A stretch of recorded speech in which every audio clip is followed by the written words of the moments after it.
اما بعد فاعوذ باللہ من الشیطان الرجیم بسم اللہ الرحمن الرحیم۔ یہ سورہ بنی اسرائیل جو ہے اس کا پہلا رکوع اس اعتبار سے بہت اہم ہے، بہت عظیم ہے کہ اس میں بنی اسرائیل کی تاریخ کے 4 ادوار کا تذکرہ ہے جو کہ حضور صلی اللہ علیہ وسلم کی بعثت تک گزر چکے تھے۔ 2000 برس کی تاریخ ان کی ہے جس کو کہ 4 ادوار میں یہاں 4 آیتوں میں سمو کر بیان کر دیا گیا۔ اس کا ہمارے لیے فائدہ کیا ہے کہ ایک حدیث نبوی میں آیا ہے لَيَأْتِيَنَّ عَلَىٰ أُمَّتِي مَا أَتَىٰ عَلَىٰ بَنِي إِسْرَائِيلَ حَزْوَ النَّعْلِ بِالنَّعْلِ، میری امت پر بھی وہ تمام حالات وارد ہو کر رہیں گے جو بنی اسرائیل پر وارد ہوئے، بالکل ایسے جیسے کہ ایک جوتی دوسری جوتی سے مشابہ ہوتی ہے۔ جوتیوں کا جوڑا زمین پر رکھا ہو تو آپ کو مختلف نظر آئیں گے، جوتیوں کے رخ جو ہیں وہ مختلف ہوں گے پنجوں کے حساب سے، لیکن اگر ان کے تلووں کو جوڑ دیں گے تو معلوم ہوگا کہ ان میں کوئی فرق نہیں ہے۔ تو اسی طریقے سے 4 ادوار امت مسلمہ، امت محمد صلی اللہ علیہ وسلم کی تاریخ کے گزر چکے ہیں۔ تو گویا کہ اپنے آپ کو سمجھنے کے لیے بھی یہ آئینہ جو ہے ان آیات میں جو تاریخ بنی اسرائیل کا آ رہا ہے وہ بہت مفید ہے۔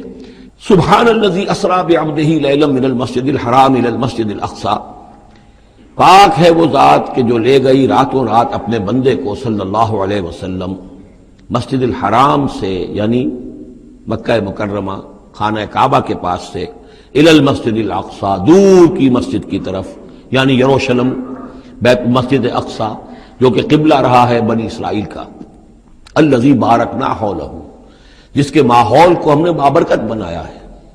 یہ بابرکت اس اعتبار سے بھی ہے کہ بہت ہی یعنی دنیاوی اعتبار سے بھی بہت زرخیز علاقہ ہے، بہت اچھی آب و ہوا ہے، اور اس اعتبار سے بھی کہ یہاں سینکڑوں نبی آئے ہیں، حضرت ابراہیم کا مدفن بھی وہی ہے، حضرت ابراہیم کا مسکن وہ رہا ہے، بہت سے انبیاء وہاں رہے ہیں، اور یہ جو مرکز رہا ہے یروشلم کا، ہیکل سلیمانی، یہ نہ معلوم کتنے نیک لوگ جو ہے یہاں رہے ہیں اور یہاں پر عبادتیں ہوتی رہی ہیں، تو وہ پورا ماحول جو ہے روحانی اعتبار سے بھی مادی اعتبار سے بھی بڑا بابرکت ہے۔ یہ اشارہ ہو رہا ہے معراج کے سفر کی طرف جس کے 2 حصے ہیں، ایک حصہ زمینی اور ایک حصہ پھر آسمان کی طرف۔ زمینی حصہ یہ ہے کہ مسجد حرام سے اور مسجد اقصی یروشلم تک حضور کو لے جایا گیا، اور اس کے بعد پھر وہاں سے جو ہے اسینٹ، جو اوپر اٹھنا جو ہے آسمانوں کی طرف کا سفر جو ہے وہ شروع ہوا ہے۔ قرآن مجید میں یہاں صرف اس پہلے حصے کا ذکر کیا ہے، اور اس کا خاص سبب کیا ہے؟ اس کا سبب یہ ہے کہ اب گویا کہ اعلان ہو رہا ہے کہ محمد الرسول اللہ صلی اللہ علیہ وسلم کو اللہ تعالیٰ ان دونوں دین کے جو توحید کے عظیم مراکز تھے ان کا متولی بنا رہا ہے، محمد کو اور ان کی امت کو صلی اللہ علیہ وسلم وعلی صحابہ الصلاۃ والسلام۔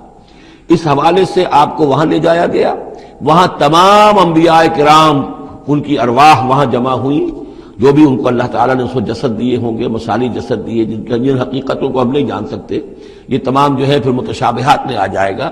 وہاں حضور نے ان کی امامت کی، پھر وہاں سے آسمان کی طرف آپ کا سفر کا جو ہے وہ عروج کا، معراج کا سفر شروع ہوا ہے۔ اس کا ذکر قرآن مجید میں اس دوسرے حصے کا جو ہے وہ پھر سورۃ النجم میں آئے گا مختصر طور پر، یہاں صرف اس کے زمینی حصے کا ذکر ہے۔ سبحان الذی اسریٰ بعبدہ لیلا من المسجد الحرام الی المسجد الاقصی الذی بارکنا حولہ لنریہ من آیاتنا، تاکہ ہم دکھائیں اسے اپنے بندے کو محمد کو صلی اللہ علیہ وسلم اپنی آیات۔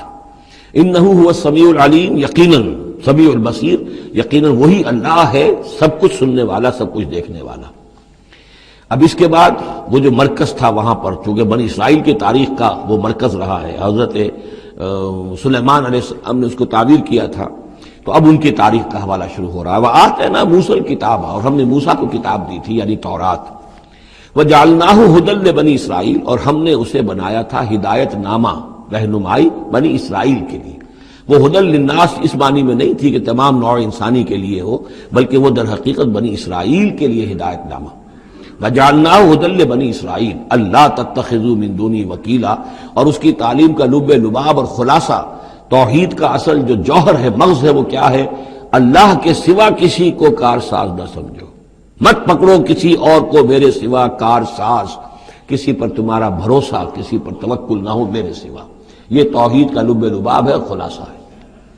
ذریۃ من حملنا مع نوح، اے وہ لوگوں جو اولاد ہو ان کی جن کو ہم نے اٹھایا تھا نوح کے ساتھ، سوار کیا تھا کشتی میں نوح کے ساتھ۔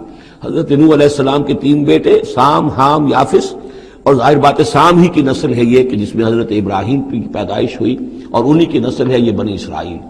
تو گویا کہ یہاں ذکر ہو رہا ہے کہ وہ جو لوگ حضرت نوح علیہ السلام کے ساتھ بچا لیے گئے تھے ان کی کشتی میں، انہی میں سے ایک کی نسل تم ہو، ذریۃ من حملنا مع نوح انہ کان عبدا شکورا، یقیناً وہ ہمارا بہت ہی شکر گزار بندہ تھا حضرت نوح علیہ السلام کے بارے میں۔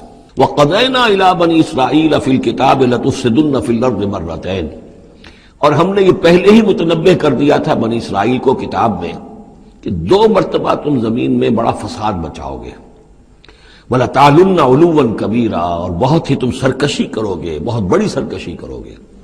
یعنی 2 ادوار تم پر ایسے آئیں گے، شرارتیں کرو گے، سرکشی کرو گے، دین سے دور ہو جاؤ گے، لہو و لعب میں مبتلا ہو جاؤ گے، عیاشیوں کے اندر، اور اس میں تمہارا جو ہے اللہ تعالیٰ کی طرف سے پھر تمہارے اوپر عذاب کے کوڑے برسیں گے۔ اب یہاں پہ بٹوین دی لائن یہ ہے کہ اس سے پہلے ان کا ایک دور آیا کہ جس کے اندر ان کو اللہ تعالیٰ نے ان پر رحمتیں فرمائیں۔ چونکہ ہم کچھ چیزیں پڑھ چکے ہیں تاریخ بنی اسرائیل کے ضمن میں، وہ ذہن میں رکھیے۔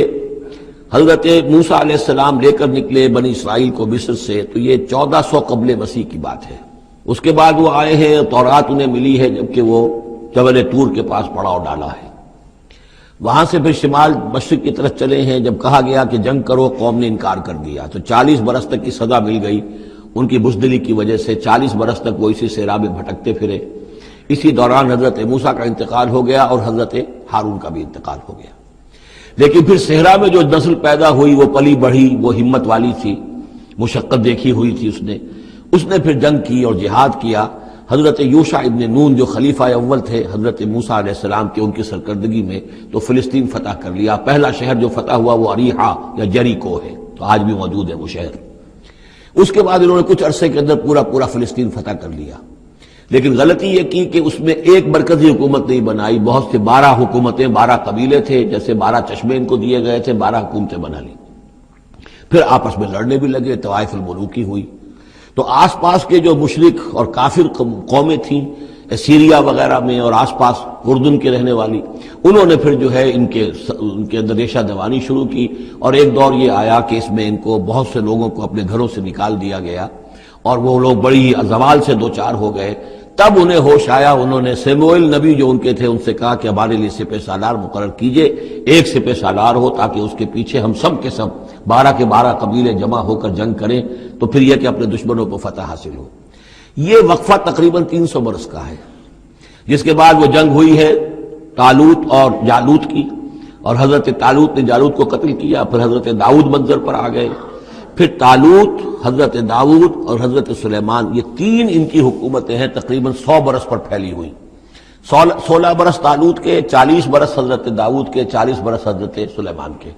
یہ گویا کہ ان کی خلافت راشدہ ہے، جیسے ہمارے یہاں حضرت ابوبکر کا دور مختصر ہے، پھر حضرت عمر، پھر حضرت عثمان رضی اللہ تعالی عنہم، یہ مل کر جو ہمارے ہاں بنتے ہیں 24 برس 3 خلافتوں کے، ان کے ہاں یہ 100 برس کا عرصہ ہے۔ لیکن حضرت عثمان کے بعد آپ کو معلوم ہے کہ تقسیم ہو گئی تھی مملکت، اس لیے کہ حضرت علی رضی اللہ تعالی عنہ کی خلافت کو حضرت ابی معاویہ نے تسلیم نہیں کیا، تو شام اور مصر کے علاقے علیحدہ رہے۔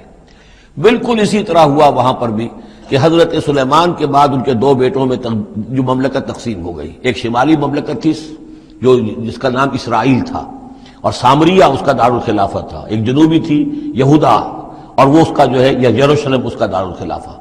تو اس طریقے سے 2 ملک یہ بن گئے۔ یہ زمانہ ان کا ابھی عروج کا بہرحال ہے، کچھ کئی 100 برس ان کے عروج کے گزرے، پھر ان میں خرابیاں آئیں، پھر ان کے اندر شرک، مشرکانہ اوہام آ گئے، دنیا پرستی آ گئی، شریعت کا مذاق بنانا ہو گیا معاملہ، تو پھر ان پر زوال آیا۔ پہلا زوال جو آیا، پہلے اسیرینز نے شمالی مملکت جو تھی اسرائیل کی اس کو ختم کر دیا۔ یہ کوئی ختم کیا انہوں نے اس سے کافی پہلے 700-800 برس قبل حضرت مسیح کے۔ اس کے بعد جو اصل آیا ہے نبوکڈنضر جو نمرود تھا عراق کا، اس کا حملہ ہوا 587 قبل مسیح میں، انہوں نے یروشلم کو برباد کیا، 6 لاکھ کو قتل کیا، 6 لاکھ کو قیدی بنا کے لے گیا، اور یہ کہ یروشلم میں 2 اینٹیں سلامت نہیں رہنے دیں، اور ہیکل سلیمانی کو مسمار کر دیا۔ یہ ان کا بدترین دور آیا، تقریباً 125 برس یہ کیپٹیوٹی میں رہے بیبیلونیا میں، 6 لاکھ کو ہانک کر لے گیا وہاں پر، بدترین دور۔ تو پہلا عروج اس کا جو کلائمیکس تھا وہ طالوت اور داؤد اور سلیمان کا دور حکومت، اور پہلا زوال جس کا یوں سمجھیے کہ سب سے نیچے کی پوزیشن یہ ہے جو کیپٹیوٹی کا دور ہے ان کا۔ اس کے بعد حضرت عزیر علیہ السلام ان میں آئے، اللہ نے بھیجا، انہوں نے دعوت اصلاح توبہ کی منادی کی، پھر یہ لوگ کچھ ٹھیک ہوئے۔ ادھر یہ کہ ایران نے حملہ کیا تھا عراق پر اور ان کو آزاد کر دیا تھا کہ جاؤ تم، کہ خورس نے، ذوالقرنین نے، کہ تم جاؤ اور جا کر اپنا شہر دوبارہ آباد کر لو، تو یہ پھر آ گئے، حضرت عزیر کے ساتھ ہو کر آئے ہیں۔ تو یہ تقریباً 458 قبل مسیح میں پھر یہ دوبارہ آئے ہیں۔ تو یہ سمجھیے کہ 125 برس تک یہ جو شہر ہے اجڑا پڑا رہا ہے۔ اسی دوران میں حضرت عزیر کو اللہ تعالیٰ نے 100 برس کے لیے سلائے بھی رکھا ہے، وہ موت ان پر طاری کر دی تھی جو سورہ بقرہ میں ہم پڑھ کر آئے ہیں۔ یہ سارے واقعات کو آپ یوں سمجھ لیجئے کہ یہ علیحدہ علیحدہ ٹکڑے جو ہم نے پڑھے ان کو جوڑ لیجئے۔ بہرحال پھر ان کے اندر یہ کہ ایک نیکی کی تحریک چلی، پھر ان کے اندر لوگوں نے توبہ کی، پھر اللہ نے انہیں دوبارہ ایک عروج عطا کیا، مکابی سلطنت قائم ہوئی، اور وہ جہاں تک دنیاوی حدود ہیں، زمینی حدود، وہ حضرت سلیمان کی مملکت سے بھی بڑی تھی۔ یہ ان کا دوسرا دور عروج ہے۔ لیکن پھر ان کے اندر زوال آیا، پھر خرابی آئی، پھر وہی دنیا پرستی، وہی عیاشیاں، وہی بدماشیاں۔ اس کے نتیجے میں پھر ان پر جو کوڑے پڑے ہیں وہ پہلے تو پڑے ہیں یونانیوں کے ہاتھوں، سکندر مقدونی نے پہلے فتح کیا ان کو، پھر سلیوکس جو اس کا اس سے پہ سالار تھا وہ ان پر حکمران رہا ہے۔ اس کے بعد یہ ہے کہ پھر رومنز آ گئے، رومنز نے ان کو فتح کر لیا، ان کی حکومتیں چلتی رہیں۔ یہ دوسرا دور ہے۔ اس دور میں پھر یہ ہے کہ رومنی کے ہاتھوں سن 70 عیسوی میں دوبارہ یروشلم تباہ و برباد ہوا، 1,33,000 یہودی ایک دن میں قتل کیے۔ پھر دوبارہ وہ ٹیمپل یا ہیکل سلیمانی جو دوبارہ تعبیر کر لیا تھا حضرت عزیر کے بعد، پھر وہ مسمار کر دیا گیا، اور وہ آج تک مسمار پڑا ہوا ہے۔ اور گویا کہ حضور صلی اللہ علیہ وسلم کی بعثت کے وقت 500 برس ہو چکے تھے اس کو مسمار ہوئے ہوئے۔ سن 70 عیسوی میں وہ مسمار ہوا، اور 571 میں حضور کی پیدائش ہے، یعنی آپ کی پیدائش بھی پورے 500 برس بعد ہوئی ہے، جبکہ یہ رومیوں کے ہاتھوں ہیکل سلیمانی تباہ و برباد کر دیا گیا تھا۔ یروشلم میں پھر کوئی متنفس نہیں رہا، لیکن یہ کہ بعد میں جو ہے اس کے اندر ان کو یہاں سے نکال باہر کیا گیا، ان کا ڈائسپورا شروع ہو گیا۔ وہ ڈائسپورا اس صدی کے شروع میں ختم ہوا ہے، وہ پھر میں بعد میں بات کروں گا۔ یہ ساری داستان بڑی اہم ہے، اس لیے کہ یہ سابقہ امت مسلمہ ہے۔ یہ وہ امت مسلمہ ہے جس کے ہاں 1400 برس تک نبوت رہی، جس کے ہاں 3 کتابیں نازل ہوئی ہیں، جن کے بارے میں قرآن میں 2 جگہ ہے، یا بنی اسرائیل اذکروا نعمتی التی انعمت علیکم وانی فضلتکم علی العالمین، میں نے تمام جہان والوں پر تمہیں فضیلت دی ہے۔ تو اسی طریقے سے پھر ان کو معزول جب کرنے کے بعد ہم سامنے آئے ہیں تو حضور نے بتایا وہی کچھ تم پر بھی ہوگا اور وہی کچھ ہم پر بھی ہوا ہے۔ ہمارا بھی پہلا عروج عربوں کی زیر قیادت تھا، پھر زوال آیا، پہلے پٹائی ہوئی کروسیڈرز کے ہاتھوں، پھر جو پٹائی ہوئی ہے، بڑی پٹائی جو ہوئی ہے وہ ہوئی ہے پھر ہلاکو اور چنگیز کے ذریعے سے، فتنہ تاتار۔ اس کے بعد پھر جو ہے وہ قیادت بدل گئی، عربوں کی قیادت کے بجائے ترکوں کی قیادت آ گئی۔ وہ وہی لوگ جنہوں نے لاکھوں کروڑوں مسلمان قتل کیے پھر وہ ایمان لے آئے، اسلام لے آئے، انہی کے ذریعے کی مختلف حکومتیں بنی، ترکان تیموری اور ترکان صفوی اور ترکان سلجوقی اور ترکان عثمانی۔ لیکن اس کے بعد پھر ان پر بھی زوال آیا، وہ ہم نے دیکھ لیا اس صدی میں گریٹ اوٹومان امپائر جو ہے اس صدی کے شروع میں ختم ہو گئی۔ اور ہم پر بھی جو دوسرا جو دور آیا عذاب کا، وہ یورپ کی قوموں کے ذریعے سے آیا، کہیں انگریز آ گئے، کہیں فرانسیسی آ گئے، کہیں اطالوی آ گئے، کہیں اسپینیئرز آ گئے، کہیں ڈچ آ گئے۔ تو جیسے کہ یہودیوں پر بھی دوسرا عذاب جو آیا تھا وہ گریکس اور رومنز کے ہاتھوں، اسی طریقے سے مسلمانوں پر بھی دوسرا زوال کا دور جو آیا ہے وہ یورپین کولونیل پاورز کے ہاتھوں۔ ہم نے یہ طے کر دیا تھا، پہلے ہی سنا دیا تھا بنی اسرائیل کو کہ تم اپنی تاریخ میں 2 مرتبہ بہت فساد مچاؤ گے اور بہت سرکشی کرو گے۔ فَإِذَا جَاءَ وَعْدُ أُولَاهُمَا، جب ان دونوں میں سے پہلے وعدے کا وقت آ گیا، بَعَثْنَا عَلَيْكُمْ عِبَادًا لَنَا أُولِي بَأْسٍ شَدِيدٍ، ہم نے تم پر مسلط کر دیے اپنے ایسے بندے جو بڑی سخت جنگ کرنے والے، بڑے سخت جنگجو تھے۔ فَجَاسُوا خِلَالَ الدِّيَارِ، تو وہ تمہاری آبادیوں میں، ملکوں میں گھس گئے۔ وَكَانَ وَعْدًا مَفْعُولًا، اور وہ وعدہ جو اللہ کا تھا وہ پورا ہو کر رہا۔ یعنی جب تم شرارت کرو گے، جب تم دین سے برگشتہ ہو جاؤ گے، جب تم اللہ کی کتاب کو، اللہ کے قانون کو جو ہے وہ مذاق اور ہنسی بنا لو گے، تو پھر تم پر ہمارے عذاب کے کوڑے پڑیں گے۔ یہ میں بتا چکا ہوں، پہلے یہ کوڑے آئے اسیرینز کے ہاتھوں جنہوں نے ختم کر دیا اسرائیلی مملکت کو، پھر یہ آئے نیبوکڈنیزر کے ہاتھوں، بیبیلونینز کے ہاتھوں، جس نے کہ یروشلم کو بھی برباد کیا، 6 لاکھ کو قتل کیا، 6 لاکھ کو ساتھ لے گیا اور ہیکل سلیمانی مسمار کر دیا۔ ثم رددنا لکم الکرۃ علیہم، پھر ہم نے تمہاری باری لوٹائی ان پر۔ پھر اللہ تعالیٰ نے ان کو پھر ایک مرتبہ پھر وہ دی، سہارا دیا، چاہے وہ سہارا ایرانیوں کی وجہ سے ہوا کہ خورس یا سائرس ذوالقرنین، اس نے اب عراق پر حملہ کیا، اور پھر یہاں پہ ان کو اجازت دے دی کہ تم چلے جاؤ اور جا کر اپنا شہر دوبارہ آباد کر لو، تو یہ واپس آئے۔ ثم رددنا لکم الکرۃ علیہم، پھر ہم نے تمہاری باری لوٹا دی ان پر، وامددناکم، اور تمہاری مدد کی، بے اموال، اموال کے ذریعے سے بھی، وبنینا، اور اولاد بیٹوں کے ذریعے سے بھی، وجعلناکم اکثر نفیرا، اور پھر ہم نے تمہیں بنا دیا ایک کثیر تعداد والی قوم، تم پھلے پھولے پھر ایک بڑی پراسپرس قوم بن گئے۔ ان احسنتم احسنتم لانفسکم، تم نے اگر کوئی بھلائی کمائی تو اپنے نفس کے لیے بھلائی کمائی، اپنے لیے کمائی، اپنے فائدے کے لیے، وَإِنْ أَسَأْتُمْ فَلَهَا، اور اگر کوئی برا کام کیا تو وہ بھی اپنے لیے کیا، اس کا وبال تم پر دنیا میں بھی آیا اور آخرت میں بھی اس کا عذاب آئے گا۔ فَإِذَا جَاءَ وَعْدُ الْآخِرَةِ، جب وہ دوسری مرتبہ کی وہ سرکشی اور تمرد اور شیطنت تمہاری اور تمہارا جو ہے دین سے برگشتگی کا دور آیا، تو دوسرے وعدے کا وقت آیا، لِيَسُوءُ وُجُوهَكُمْ، یہاں وہ الفاظ محذوف سمجھیے، باسنا علیکم عباد لنا اولی باس شدید، وہ گویا کہ الفاظ یہاں ریپیٹ نہیں کیے گئے، دوبارہ پھر ہم نے تمہارے اوپر ایسے زوردار لوگوں کو مسلط کیا، لِيَسُوءُ وُجُوهَكُمْ، تاکہ وہ تمہارے چہروں کو بگاڑ دیں، تمہارے حلیے بگاڑ دیں، وَلَيَدْخُلُوا الْمَسْجِدَ كَمَا دَخَلُوهُ أَوَّلَ مَرَّةٍ، اور وہ داخل ہوں مسجد میں، یعنی مسجد اقصیٰ میں، ہیکل سلیمانی میں، جیسے کہ وہ داخل ہوئے تھے پہلی مرتبہ، جیسے بے حرمتی کی تھی بیبیلونینز نے بیت المقدس کی اور ہیکل سلیمانی کی، ایسی ہی بے حرمتی پھر کی ہے ٹائٹس رومی نے سن 70 عیسوی میں اس ہیکل کی بھی، اور ہیکل کو مسمار کر دیا۔ لَيَدْخُلُوا الْمَسْجِدَ كَمَا دَخَلُوهُ أَوَّلَ مَرَّةٍ وَلَيُتَبِّرُوا مَا عَلَوْا تَتْبِيرًا، اور یہ کہ تباہ و برباد کر دیں ہر اس شے کو جس کے اوپر بھی ان کو اختیار اور قبضہ حاصل ہو جائے۔ عسیٰ ربکم ان یرحمکم، یہ دور گزر چکے 2000 برس، یعنی ان کا سیکنڈ جو سمجھیے کہ زوال کی انتہا تھی وہ چلی آ رہی تھی 500 برس سے محمد الرسول اللہ صلی اللہ علیہ وسلم کی بعثت کے وقت تک، ایک عروج، ایک زوال، پھر عروج، پھر زوال، اور زوال کو 500 برس ہو گئے تھے جبکہ حضور کی بعثت ہوئی اور یہ قرآن نازل ہوا۔ ان حالات میں کہا جا رہا ہے عسیٰ ربکم ان یرحمکم، تمہارا رب اب بھی تم پر رحم فرمانے کو تیار ہے، ممکن ہے کہ تمہارا رب تم پر رحم کرے۔ وَإِنْ عُدْتُمْ، اگر تم نے وہی روش اختیار کی، وہی کفر کیا، وہی حق کو ماننے سے انکار کیا اور اعراض کیا، عدنا، پھر ہم وہی کچھ کریں گے جو ہم نے پہلے کیا تھا۔ وَجَعَلْنَا جَهَنَّمَ لِلْكَافِرِينَ حَصِيرًا، اور ہم نے کافروں کے لیے جہنم کو تو باڑا بنا رکھا ہے، جیل تو بنا رکھی ہے ہم نے جو ان سب کا احاطہ کر لے گی، جس طرح کہ جانوروں کے باڑے میں بند کر دیا جاتا ہے، اسی طریقے سے قید خانہ ہم نے تیار کر رکھا۔ آخرت کا قید خانہ تو ہے ہی، اس دنیا میں بھی تم پر عذاب کے کوڑے برسیں گے۔ ان ھذا القرآن یہدی للتی ہی اقوم، دیکھو اب یہ قرآن جو ہم نازل کر رہے ہیں اپنے بندے محمد پر صلی اللہ علیہ وسلم، یہ گویا کہ اب شاہ درا ہے، اللہ کی رحمت میں داخل ہونا ہے تو اس سے داخل ہونا ہوگا، اس کو مانو تو تمہارے لیے اللہ کی رحمتوں کے دروازے پھر کھل جائیں گے۔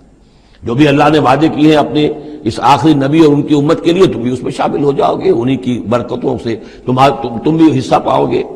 ان ھذا القرآن یہدی للتی ہے اقوم، یقیناً یہ قرآن ہے جو اب راستہ دکھا رہا ہے اور رہنمائی کر رہا ہے اس راہ کی طرف جو سب سے سیدھی ہے، اقوم۔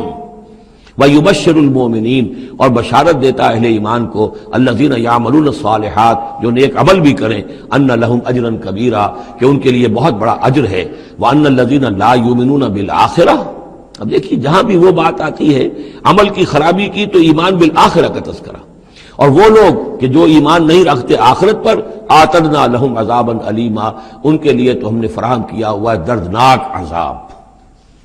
یہ پہلا رکوع 10 آیات کا بہت ہی اہم ہے تاریخی اعتبار سے، اور اس کو سمجھنا چاہیے۔ یہ خد و خال یہ ہماری ہی گویا کہ امت مسلمہ ایک ہم ہیں، الحمدللہ امت محمد میں شامل ہے، لیکن یہ بھی ایک امت مسلمہ تھی، یہ سابقہ امت مسلمہ ہے، اور ابھی یہ ختم نہیں ہوئی، یہ موجود ہے، اگر ڈپوزڈ ہے، معزول کر دی گئی ہے وہ دوسری بات ہے، اور تقریباً 2000 برس سے یہ بڑے سختیوں کے اندر تھی، لیکن اب تقریباً 100 برس سے یہ ابھر کر آ گئی ہے۔ وَيَدْعُو الْإِنسَانُ بِالشَّرِّ دُعَاءَهُ بِالْخَيْرِ، اور انسان پکار بیٹھتا ہے شر جبکہ وہ پکار رہا ہوتا ہے اپنے نزدیک خیر، یعنی جب انسان دعا کرتا ہے اللہ یوں کر دے، اسے یہ معلوم نہیں کہ یہ اس کے لیے شر ہے، مانگ رہا ہے، جیسا کہ ہم پڑھ چکے سورہ بقرہ میں، عسیٰ ان تکرہوا شیئا وہو خیر لکم، کہ اللہ یہ چیز مجھ سے دور کر دے، جو چیز تم ناپسند کرتے ہو حقیقت میں اس میں تمہارا خیر ہے، وعسیٰ ان تحبوا شیئا وہو شر لکم، اور ہو سکتا ہے تم کسی شے کو پسند کرو اور اس میں تمہارے لیے شر ہے۔ اللہ یعلم وانتم لا تعلمون، اللہ جانتا تم نہیں جانتے۔ اصل بات کیا ہے کہ اللہ کے حوالے کیا جائے، تفویض الامر، اے اللہ تیرے حوالے، سپردم بے تو مایا خیشرا تو دانی حساب کم و بیشرا، تیرے علم میں جو چیز میرے لیے خیر ہے وہ فیصلہ فرما دے، چاہے مجھے اچھی لگے یا بری لگے، لیکن تیرے علم میں۔ اللہم انی استخیرک بعلمک واستقدرک بقدرتک واسألک من فضلک العظیم، میں تو تیری قدرت سے قدرت چاہتا ہوں، تیرے علم سے خیر چاہتا ہوں، مجھے کیا پتا کس شے میں خیر ہے کس میں شر ہے، تو جانتا ہے۔ لیکن انسان کیا ہے، وہ تو اپنی عقل کو آگے رکھتا ہے، اے اللہ یوں کر دے، ایسا ہو جانا چاہیے، حالانکہ اس کو نہیں معلوم کہ بے وقوف جو شے مانگ رہا ہے وہ اس کے لیے خیر نہیں ہے، شر ہے۔ وَيَدْعُو الْإِنسَانُ بِالشَّرِّ دُعَاءَهُ بِالْخَيْرِ، اور انسان مانگ بیٹھتا ہے اپنے لیے شر، جبکہ وہ مانگ رہا ہوتا ہے اپنے تئیں، اپنے خیال میں، اپنے ذوق میں خیر۔ وَكَانَ الْإِنسَانُ عَجُولًا، اور انسان بہت جلد باز ہے، اس جلد بازی کی وجہ سے، شارٹ سائٹڈنس کی وجہ سے وہ شر کو خیر، خیر کو شر سمجھ بیٹھتا ہے۔ وَجَعَلْنَا اللَّيْلَ وَالنَّهَارَ آیَتَيْنِ، اور ہم نے رات اور دن کو دو نشانیاں بنا دیا ہے۔ فَمَحَوْنَا آیَةَ اللَّيْلِ، تو ہم نے رات والی نشانی کو تو تاریک بنا دیا، اسے مٹا دیا، محو کر دیا۔ وَجَعَلْنَا آیَةَ النَّهَارِ مُبْصِرَةً، اور دن والی نشانی کو ہم نے سجھانے والی بنا دیا، روشن کر دیا۔ لِتَبْتَغُوا فَضْلًا مِّن رَبِّكُمْ، تاکہ اس روشنی کے اندر تم اپنے رب کا فضل تلاش کرو، تمہاری جو معاشی جد و جہد ہے اس کے لیے بھاگ دوڑ کر سکو۔ وَلِتَعْلَمُوا عَدَدَ السِّنِينَ وَالْحِسَابَ، اور دن اور یہ رات کا جو فرق ہے اور تفاوت ہے، الٹ پھیر ہے، اسی سے پھر ہم نے یہ نظام بنا دیا کہ تم حساب کر سکو سالوں کا، اور یہ سارا جو تمہارے نظام الاوقات ہے، ایک دن ایک رات ایک دن ہو گیا، پھر ایک دن ایک رات، اس طرح بڑھتے بڑھتے پھر ہفتہ بنتا ہے، جو پھر اس کے بعد جو ہے وہ مہینہ اور سال۔ وَكُلَّ شَيْءٍ فَصَّلْنَاهُ تَفْصِيلًا، اور ہم نے ہر چیز کو پوری طرح کھول کھول کر بیان کر دیا ہے۔ وَكُلَّ إِنسَانٍ أَلْزَمْنَاهُ طَائِرَهُ فِي عُنُقِهِ، اور ہر انسان کے ہم نے چپکا دیا ہے اس کی قسمت یا اس کی نحوست یا اس کی خوشبختی یا اس کی جو بھی ہے بدقسمتی، یہ سب چیزیں انسان کی اپنی گردن میں ہم نے کہیں چپکا دی ہیں۔ اب اللہ جانے کہ یہ کوئی واقعتاً اس کی کوئی مادی حقیقت بھی ہے، شاید ہے، یہ سب ہو سکتا ہے، کچھ ممکن نہیں کہ پھر ہمیں کہیں معلوم ہو کہ یہاں پر کوئی چیز ہے، وہ نوکتے اس کی گردن میں کوئی شے ہے کہ جو ہم نے وہاں پہ لٹکا دی ہے۔ وَكُلَّ إِنسَانٍ أَلْزَمْنَاهُ طَائِرَهُ، طائر کا لفظ جو آتا ہے عام طور پر تو نحوست کے لیے آتا ہے، لیکن یہ کہ اس کے ساتھ یہ جو بھی قسمت ہے، کسی کا مقسوم ہے، جو بھی اس کو ملنا ہے، یہ ساری چیزیں جو ہیں انسان کی، وہ ہر انسان کے ساتھ گویا کہ اس کی وہ کتاب ام الکتاب میں سے اللہ تعالیٰ نے جو اس کا کھاتا ہے، اس کا ڈیبٹ کریڈٹ وہ یہاں پر لگا دیا ہے۔ وَنُخْرِجُ لَهُ يَوْمَ الْقِيَامَةِ كِتَابًا يَلْقَاهُ مَنشُورًا، اور ہم نکال لیں گے اس کے لیے قیامت کے دن اسے ایک کتاب کی شکل میں جسے وہ پڑھے گا، کھلی ہوئی کتاب، یعنی یہیں پر شاید وہ کوئی لگا ہوا ہے، کوئی ریکارڈر ہے کہ جس کے اندر وہ سارے ہمارے افعال و اعمال ریکارڈ ہو رہے ہیں، چاہے وہ کتنا ہی مائکروسکوپک ہو، اور اس کے بعد اس کو نکال کر جو ہے وہ رکھا جائے۔ یہ ایک چپ کے اندر، آپ کو معلوم ہے چپسی کا تو سارا کھیل اس دنیا میں چل رہا ہے، اس میں آپ کی پوری زندگی کی فلم موجود ہے، آپ نے ایک ایک حرف جو زبان سے نکالا وہ موجود ہے، آپ کے ذہن میں جو جو خیالات آتے رہے وہ موجود ہے، آپ کے دل میں جو جو نیتیں پروان چڑھتی رہی وہ موجود ہے، وہ ایک چپ جو ہے کفایت کرے گا۔ وَكُلَّ إِنسَانٍ أَلْزَمْنَاهُ طَائِرَهُ فِي عُنُقِهِ وَنُخْرِجُ لَهُ يَوْمَ الْقِيَامَةِ كِتَابًا يَلْقَاهُ مَنشُورًا، اور کہہ دیا جائے گا اقرا کتابک، خود پڑھ لو اپنی کتاب، یہ اپنا اعمال نامہ خود پڑھ لو۔ کفا بنفسک اليوم علیک حسیبا، تم خود بھی آج کافی ہو کہ حساب کر لو، ڈیبٹ کریڈٹ کا حساب جوڑ لو، یہ سارا تمہارے سامنے تمہارا کچا چٹھا موجود ہے۔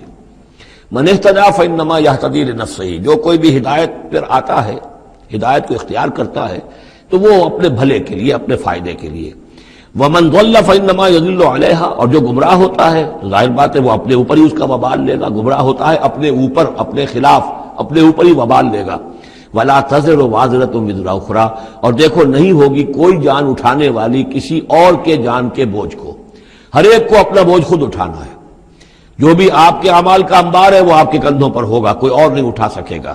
وما كنا معذبین حتی نبعث رسولا، یہ میں نے پہلے بھی حوالہ دیا تھا، آج یہ اللہ کی سنت رہی ہے کہ کسی قوم کے اوپر عذاب ہلاکت، عذاب استیصال، چھوٹے عذاب تو آتے رہتے تھے، لیکن یہ کہ بڑا عذاب جس سے کہ قوم کو نسیہ منسیہ کر دیا جائے، جیسے قوم نوح اور قوم ہود اور قوم صالح پر آئے وغیرہ، ان کے بارے میں اللہ کا قانون یہ ہے کہ جب تک رسول کو نہ بھیج دیا جائے، رسول حق کا حق ہونا واضح نہ کر دے، کوئی اشتباہ نہ رہے، حق مبرہن ہو جائے، اتمام حجت ہو جائے۔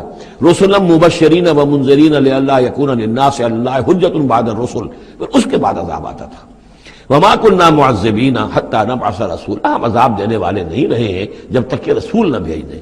وَإِذَا أَرَدْنَا أَن نُهْلِكَ قَرْيَةً أَمَرْنَا مُتْرَفِيهَا، اور جب ہم فیصلہ کر لیتے تھے کہ کسی بستی کو یا کسی علاقے کے رہنے والوں کو ہلاک کرنا ہے تو پھر ہم کھلی چھوٹ دے دیتے تھے اس کے جو مرفہ الحال لوگ ہوتے تھے، دولت والے، پیسے والے، ان کی رسی دراز کرتے تھے۔ فَفَسَقُوا فِيهَا، وہ خوب ادھم مچاتے تھے، فسق و فجور، لہو و لعب، عیاشیاں، بدماشیاں، اس کا بازار گرم کر دیتے تھے۔ فَحَقَّ عَلَيْهَا الْقَوْلُ، یہاں تک کہ وہ گویا کہ بھٹی پوری طرح دہک جاتی تھی اور وہ بستی یا وہ علاقہ جو عذاب الہی کا پورے طور پر مستحق ہو جاتا تھا۔ وَحَقَّ عَلَيْهَا الْقَوْلُ فَدَمَّرْنَاهَا تَدْمِيرًا، تو پھر ہم اسے اس بستی کو اکھاڑ کر پٹخ دیتے تھے، اللہ کی طرف سے عذاب آ جاتا تھا۔ یعنی یہ بتایا جا رہا ہے کہ عذاب آنے میں سب سے بڑا حصہ جو ہوتا ہے کسی قوم کے سرمایہ داروں کا ہوتا ہے، ان کی رنگ رلیاں، ان کے جو بھی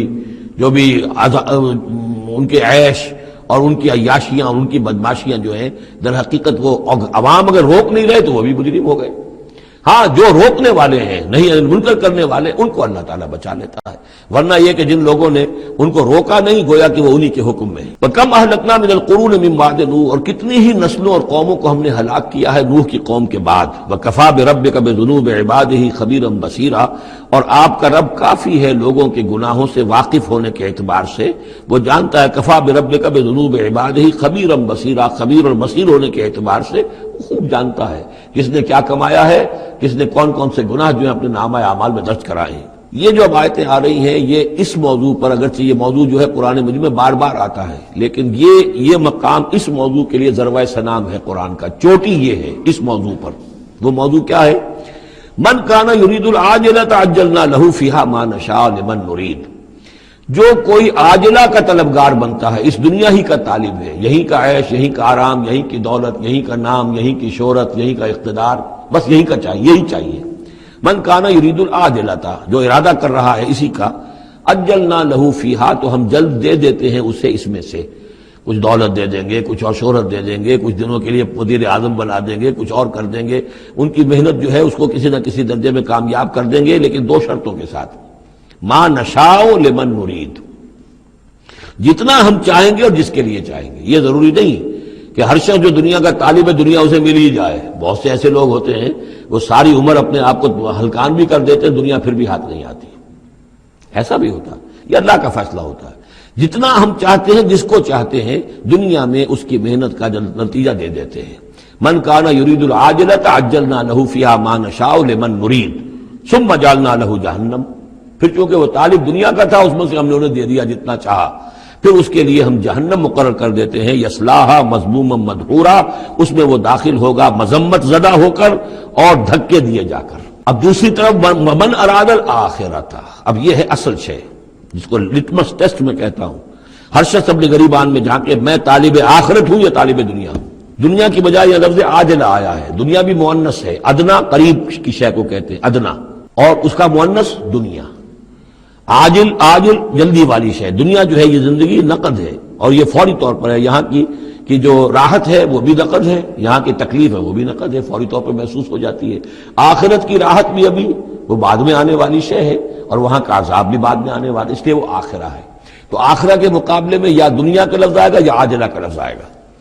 من کان یرید العاجلۃ عجلنا لہ فیہا ما نشاء لمن نرید ثم جعلنا لہ جہنم یصلاھا مذموما مدحورا ومن اراد الآخرۃ وسعی لہا سعیہا وہو مومن، جو آخرت کا طالب ہو اور صرف کہنے میں نہ ہو، بات کرنے میں زبانی کلامی نہ ہو، بلکہ یہ کہ واقعتاً اس کے لیے ویسی محنت کرے جیسی کہ آخرت کے لیے کرنی چاہیے، یہ شرط عین ہے۔ وسعی لہا سعیہا، اس دنیا کے لیے کتنی بھاگ دوڑ کرتے ہو، کے ساتھ ذرا مقابلہ کرو، آخرت اس کے مقابلے میں کتنی قیمتی ہے، کتنی بھاگ دوڑ اس کے لیے ہونی چاہیے۔ وسعی لہا سعیہا وہو مومن، ایمان بھی رکھتا ہو اور اس کے لیے ویسی محنت کرے جیسی کہ اس کے لیے کی جانی چاہیے۔ فَأُولَٰئِکَ کَانَ سَعْیُہُم مَشْکُورًا، یہ وہ لوگ ہوں گے کہ جن کی سعی جو ہے اللہ تعالیٰ کے ہاں اس کی قدر کی جائے گی، قدر افزائی کی جائے گی۔ اللہم ربنا اجعلنا منہم، کافی کٹھن مقام ہے، آسان نہیں ہے، بڑی شرطیں ہیں جو اللہ نے لگائی ہیں۔ کلن نمد ہؤلاء وہؤلاء من عطاء ربک، باقی یہ کہ اس دنیا کی زندگی میں تو ہم مدد پہنچا رہے ہیں ان کو بھی اور ان کو بھی، اہل ایمان کو بھی، طالب آخرت کو بھی، طالب دنیا کو بھی دے رہے ہیں۔ جب ہم نے امتحان کے لیے یہاں رکھنا ہے تو راشن تو دینا ہی ہے، کھانے پینے کے لیے تو مجرموں کو بھی اور مومنوں کو بھی اور مسلموں کو بھی کچھ نہ کچھ دینا ہے، سبسسٹنس تو ہمارے ذمے ہے۔ یہ تیرے رب کی عطا میں سے ہے، وما کان عطاء ربک محظورا، اور آپ کے رب کی عطا جو ہے وہ روکی نہیں جا سکتی۔ یعنی مسلمان یہ چاہیں کہ کافروں کو کچھ نہ دیا جائے، یہ نہیں، یہاں کا معاملہ ہم نے کھلا چھوڑا ہوا ہے۔ اس میں یہ کہ آپ چاہیں انہیں کچھ نہ ملے، وہ یہ آپ کی بات پوری نہیں ہوگی۔ انظر کیف فضلنا بعضهم علی بعض، دیکھو کیسے ہم نے بعض کو بعض پر فضیلت دی ہے، دنیا میں مال و اسباب میں دی ہے، ذہنی صلاحیتوں میں دی ہے، اور مختلف اعتبارات سے فضیلتیں دی ہیں۔ وَلَلْآخِرَةُ أَكْبَرُ دَرَجَاتٍ وَأَكْبَرُ تَفْضِيلًا، لیکن آخرت جو ہے وہ درجے کے اعتبار سے اور فضیلت کے اعتبار سے بہت بڑی ہوگی۔ یہاں کتنا فرق پڑ جائے گا، کوئی محل میں رہ رہا ہے، کوئی کٹیا میں رہ رہا ہے۔ اچھا وہ 20 سال رہ لے گا محل میں، یہ 20 سال رہ لے گا کٹیا میں، کتنا فرق پڑ گیا۔ لیکن وہاں جو ہے ہمیشہ ہمیشہ کے لیے رہنا ہے، روح و ریحان و جنت نعیم، جنات و عدن میں، یا ہمیشہ کے ہمیشہ رہنا ہے جہنم کے اندر، وہ کتنا فرق ہوگا۔ یہاں کا کیا فرق ہے؟ کچھ بھی نہیں، مرنا اسے بھی ہے اسے بھی ہے، چاہے اس کے لیے بڑے سے بڑے ڈاکٹر موجود ہیں اور یہ کہیں پہ جا کے علاج کرا لے، موت اس کو بھی آئے گی، موت اس کو بھی آ جائے گی۔ زیادہ نہیں اسے حسرت رہے گی کہ میں علاج نہیں کرا سکا، بس اللہ خیر صلی اللہ، لیکن کیا سب جن کو جو علاج کرا سکتے ہیں ان سب کو شفا ہو جاتی؟ کتنے ہی ہیں لاکھوں روپیہ خرچ کر کے آتے ہیں، اس کے بعد بھی وہ شفا تو نہیں ہوتی۔ لا تجعل مع اللہ الہا آخر، اللہ کے ساتھ کسی اور کو الہ نہ بناؤ۔ فتقعدا، پھر تمہیں بیٹھ رہنا پڑے گا، مذموما مخذولا، مذمت زدہ ہو کر اور اللہ کی جناب سے بے توفیق بنا کر۔ اللہ تعالیٰ جو ہے خذلان الہی، مخذولا، بے یار و مددگار چھوڑ دے گا۔ پھر اس کے بعد یہ دو رکوع جو ہیں یہ بہت اہم ہیں، جیسا کہ میں نے عرض کیا تھا، یہ حضرت عبداللہ ابن عباس رضی اللہ تعالیٰ عنہما کے نزدیک یہ تورات کی تعلیم کا نچوڑ ہے، 10 commandments، the Quranic version of 10 commandments۔ تورات میں جو احکام عشرہ آئے تھے اس کا یہ قرآنک ورژن ہے جو یہاں پر آ رہا ہے۔ اس کا خلاصہ ہم پہلے پڑھ چکے ہیں سورہ انعام کے آخری حصے میں، یہاں ذرا وہی باتیں ہیں کہ ذرا تفصیل سے آئی ہیں۔ وَقَضَىٰ رَبُّكَ أَلَّا تَعْبُدُوا إِلَّا إِيَّاهُ، تیرے رب نے فیصلہ کر دیا ہے کہ نہیں پوجو گے سوائے اس کے کسی کو۔ وَبِالْوَالِدَيْنِ إِحْسَانًا، اور اللہ کے اور والدین کے ساتھ احسان، نیک سلوک۔ یہ چوتھا مقام آ گیا، جہاں کہ اللہ، تیسرا مقام آیا ہے، چوتھا مقام سورہ لقمان میں آئے گا، اللہ کے حقوق کے فوراً بعد والدین کے حقوق۔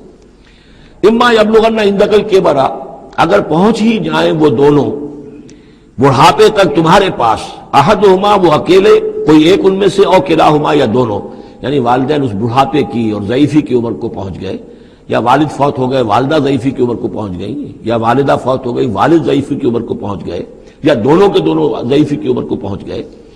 اما یبلغن عندک الکبر احدہما او کلاہما فلا تقل لہما اف، تو انہیں اف تک مت کہو، جھڑکنا نہیں، ولا تنہرہما، ان کو جھڑکو مت، وقل لہما قولا کریما، ان سے بات کرو نرمی کے ساتھ، ادب کے ساتھ۔ کسی وقت ان کی بات ٹالنی بھی پڑ جاتی ہے، ابا جان یہ بات تو میں نہیں کر سکتا، میری مجبوری ہے، لیکن سختی کے ساتھ نہیں، ایسی بات نہ ہو کہ جس سے ان کا دل دکھے کہ آج یہ میرے سامنے سینہ تان کر بات کر رہا ہے، کل یہی تھا، وہ جو چھوٹا چھوٹا سا لپٹتا تھا میری ٹانگوں میں آ کر، اور وہ یہی ہے جسے میں گود میں لیے پھرتا تھا، یہ دل دکھے نہ۔ وَاخْفِضْ لَهُمَا جَنَاحَ الذُّلِّ مِنَ الرَّحْمَةِ، یہ آگے آپ جو میں نے کہا تھا والدین کے لیے بھی اپنے بازوؤں کو، کندھوں کو عاجزی کے ساتھ ان کے سامنے جھکا کر رکھو، سینہ تان کر بات نہ ہو ان سے، بات جب بھی ہو معلوم ہو کہ جھکے ہوئے ہیں، ان کا ادب کر رہے ہیں۔ وَقُلْ رَبِّ ارْحَمْهُمَا كَمَا رَبَّيَانِي صَغِيرًا، اور دعا کیا کرو کہ اے میرے رب ان پر رحم فرما دونوں پر، جیسے کہ انہوں نے ہمیں پالا، مجھے پالا جبکہ میں چھوٹا سا تھا، میں تو سب سے زیادہ ضعیف تھا، کمزور تھا، میرے لیے غذا کا، میرے آرام کا، مجھے تکلیف ہو تو تڑپتے یہ تھے، تو اے پروردگار اب ان کے احسانات کا میں کیا بدلہ چکا سکتا ہوں، میں تجھ ہی سے درخواست کرتا ہوں کہ جو کچھ احسانات انہوں نے مجھ پر کیے ہیں تو ان کو، ان کے طفیل، تو ان کی خطائیں بخش دے اور ان پر رحم فرما۔ وَقُلْ رَبِّ ارْحَمْهُمَا كَمَا رَبَّيَانِي صَغِيرًا رَبُّكُمْ أَعْلَمُ بِمَا فِي نُفُوسِكُمْ، تمہارا رب واقف ہے خوب جو کچھ تمہارے دلوں میں ہوتا ہے۔ ان تکونوا صالحین فإنہ کان للأوابین غفورا، اگر تم واقعی نیک ہوگے تو یقیناً اللہ تعالیٰ تم میں سے جو واقعی اللہ کی طرف رجوع کرنے والے ان کے لیے غفور ہے۔ اس میں اشارہ ہے کسی وقت بوڑھے والدین، جیسے کہ ہم پڑھ رہے ہیں کہ لا یعلم من بعد علم شیئا، وہ کبھی بچوں کی سی آتے نوت کر آتی ہیں، پھر کبھی وہ ایسی باتیں کہتے ہیں کہ جو نہیں کی جا سکتی، کہیں روکنا بھی پڑتا ہے، ٹوکنا بھی پڑتا ہے، لیکن یہ کہ اگر مجبوراً کہیں ایسی بات کرو اور کرو ادب کے ساتھ، سختی نہ ہو، تو پھر یہ کہ اللہ تعالیٰ جانتا ہے تمہاری نیت کو، کہ تم اگر اپنے والدین کی یہ بات نہیں مان پا رہے ہو، تمہاری مجبوری ہے، وہ تم جانتے ہو، اللہ تعالیٰ کے علم میں ہے، تو اللہ غفور اور رحیم ہے۔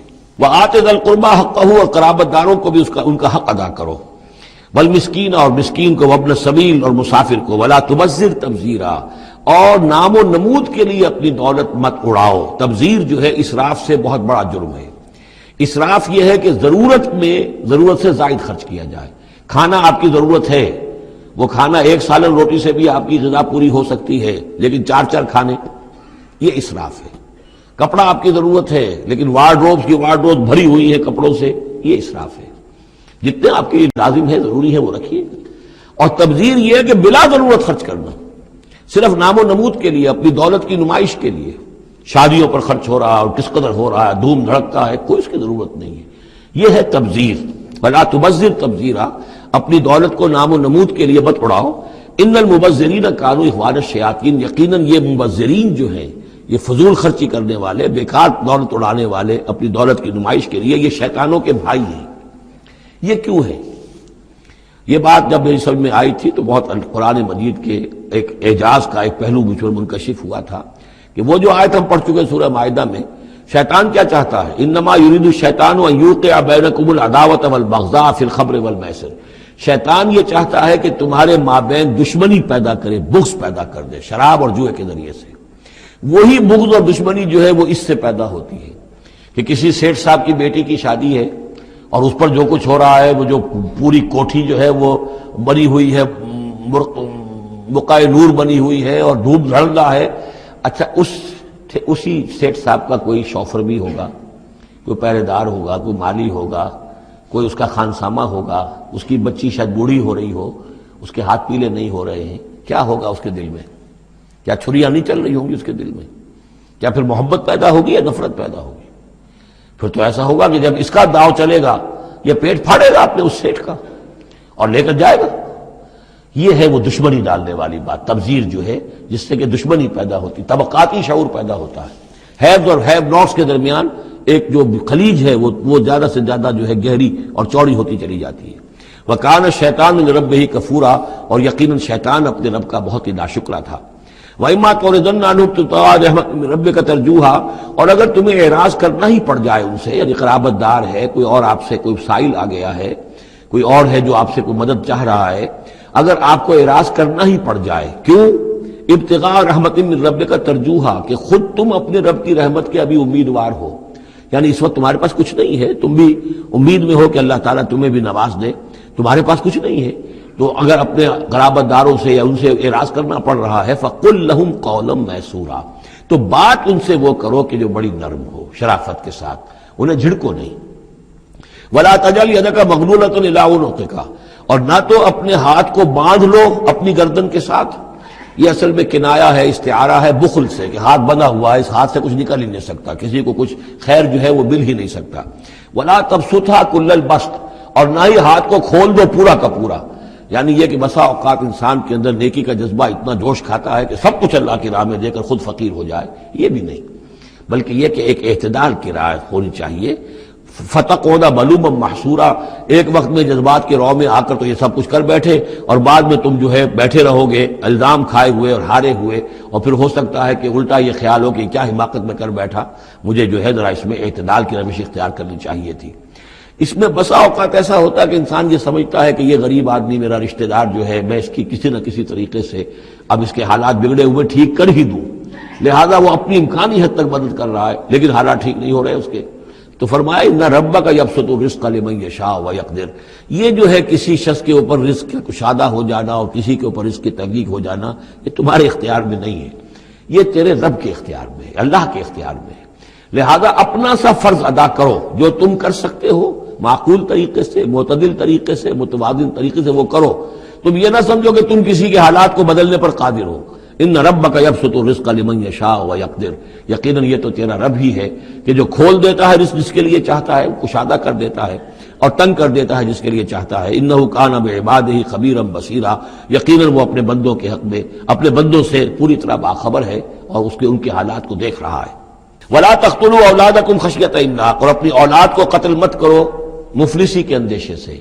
اب یہ جو ہمارے ہاں برتھ کنٹرول کی پوری تحریک ہے پوری دنیا میں، اور مالتھوس صاحب کے زمانے سے جو تحریک چلی تھی، اور یہ کنٹرول جو ہے آبادی کا، پاپولیشن کنٹرول، تو اگرچہ ہم یہ تو نہیں کہہ سکتے کہ اس کی ساری شکلیں حرام مطلق ہیں، بعض شکلیں اس کی جائز ہیں، اور اس کے لیے ہم صرف یہ کہہ سکیں گے کہ وہ مکروہات میں شامل ہیں، لیکن یہ کہ ایک تحریک کی حیثیت سے در حقیقت یہ نفی ہے ایمان کی۔ اللہ پر توکل نہیں ہے، اللہ کے رازق ہونے پر بھروسہ نہیں ہے، اپنے حساب کتاب کو جوڑ رہے ہو، تمہیں کیا پتا اللہ کے خزانے کون کون سے ہیں۔ ابھی کچھ عرصے پہلے ہمیں پتہ ہی نہیں تھا کہ سمندر کے اندر سے کیا کچھ غذا نکل آئے گی اور کتنی عمدہ غذا ہوگی۔ یہ گوشت جو آپ کو سمندر سے ملتا ہے یہ کس قدر عمدہ ہے صحت کے لیے، باقی جو گوشت ہم کھاتے ہیں اوپر سے ریڈ میٹ، اس کے اندر کیا کیا ہیزرڈز ہیں اور کیا کیا خرابیاں ہماری صحت کے لیے، اور یہ جو ہے جو ہمیں ملتا ہے سمندر سے یہ کس قدر عمدہ ہے، لحمن طریہ جو ہم پڑھ چکے ہیں، تو معلوم نہیں تھا۔ اسی اعتبار سے جان لیجئے کہ تم اپنی اولاد کو قتل نہ کرو، اگرچہ جو بھی یعنی یوں سمجھیے کہ کنٹراسیپٹیو میتھڈ جو ہیں اس کے اوپر قتل کا اطلاق تو نہیں ہوگا، البتہ یہ کہ اگر باقاعدہ ایبارشن ہوتی ہے تو وہ تو یقیناً قتل ہی کے زد میں آئے گی۔ وَلَا تَقْتُلُوا أَوْلَادَكُمْ خَشْيَةَ إِمْلَاقٍ نَحْنُ نَرْزُقُهُمْ وَإِيَّاكُمْ، ہم ہی ان کو بھی رزق پہنچائیں گے اور تمہیں بھی ہم دیتے ہیں۔ تم سمجھتے ہو کہ تمہیں رزق خود اپنے ذریعے سے مل رہا ہے، یہ رزق ہم نے ہے جو تمہیں دیا ہے۔ إِنَّ قَتْلَهُمْ كَانَ خِطًا كَبِيرًا، یقیناً ان کو قتل کرنا جو ہے بہت بڑی خطا ہے۔ وَلَا تَقْرَبُوا الزِّنَا، اور زنا کے قریب تک مت جاؤ۔ اب یہاں پر یہ نہیں کہا کہ زنا مت کرو، زنا سے تو بہت فاصلے پر رہو، keep it a safe distance. ولا تقربوا الزنا، اس کے قریب تک نہ جاؤ، انہ کان فاحشۃ وساء سبیلا، یقیناً یہ بہت بے حیائی کا کام ہے اور بہت ہی برا راستہ ہے۔ ولا تقتلوا النفس التي حرم اللہ الا بالحق، اور مت قتل کرو اس جان کو، انسانی جان کو جسے اللہ نے محترم ٹھہرایا ہے مگر حق کے ساتھ۔ حق کیا ہے؟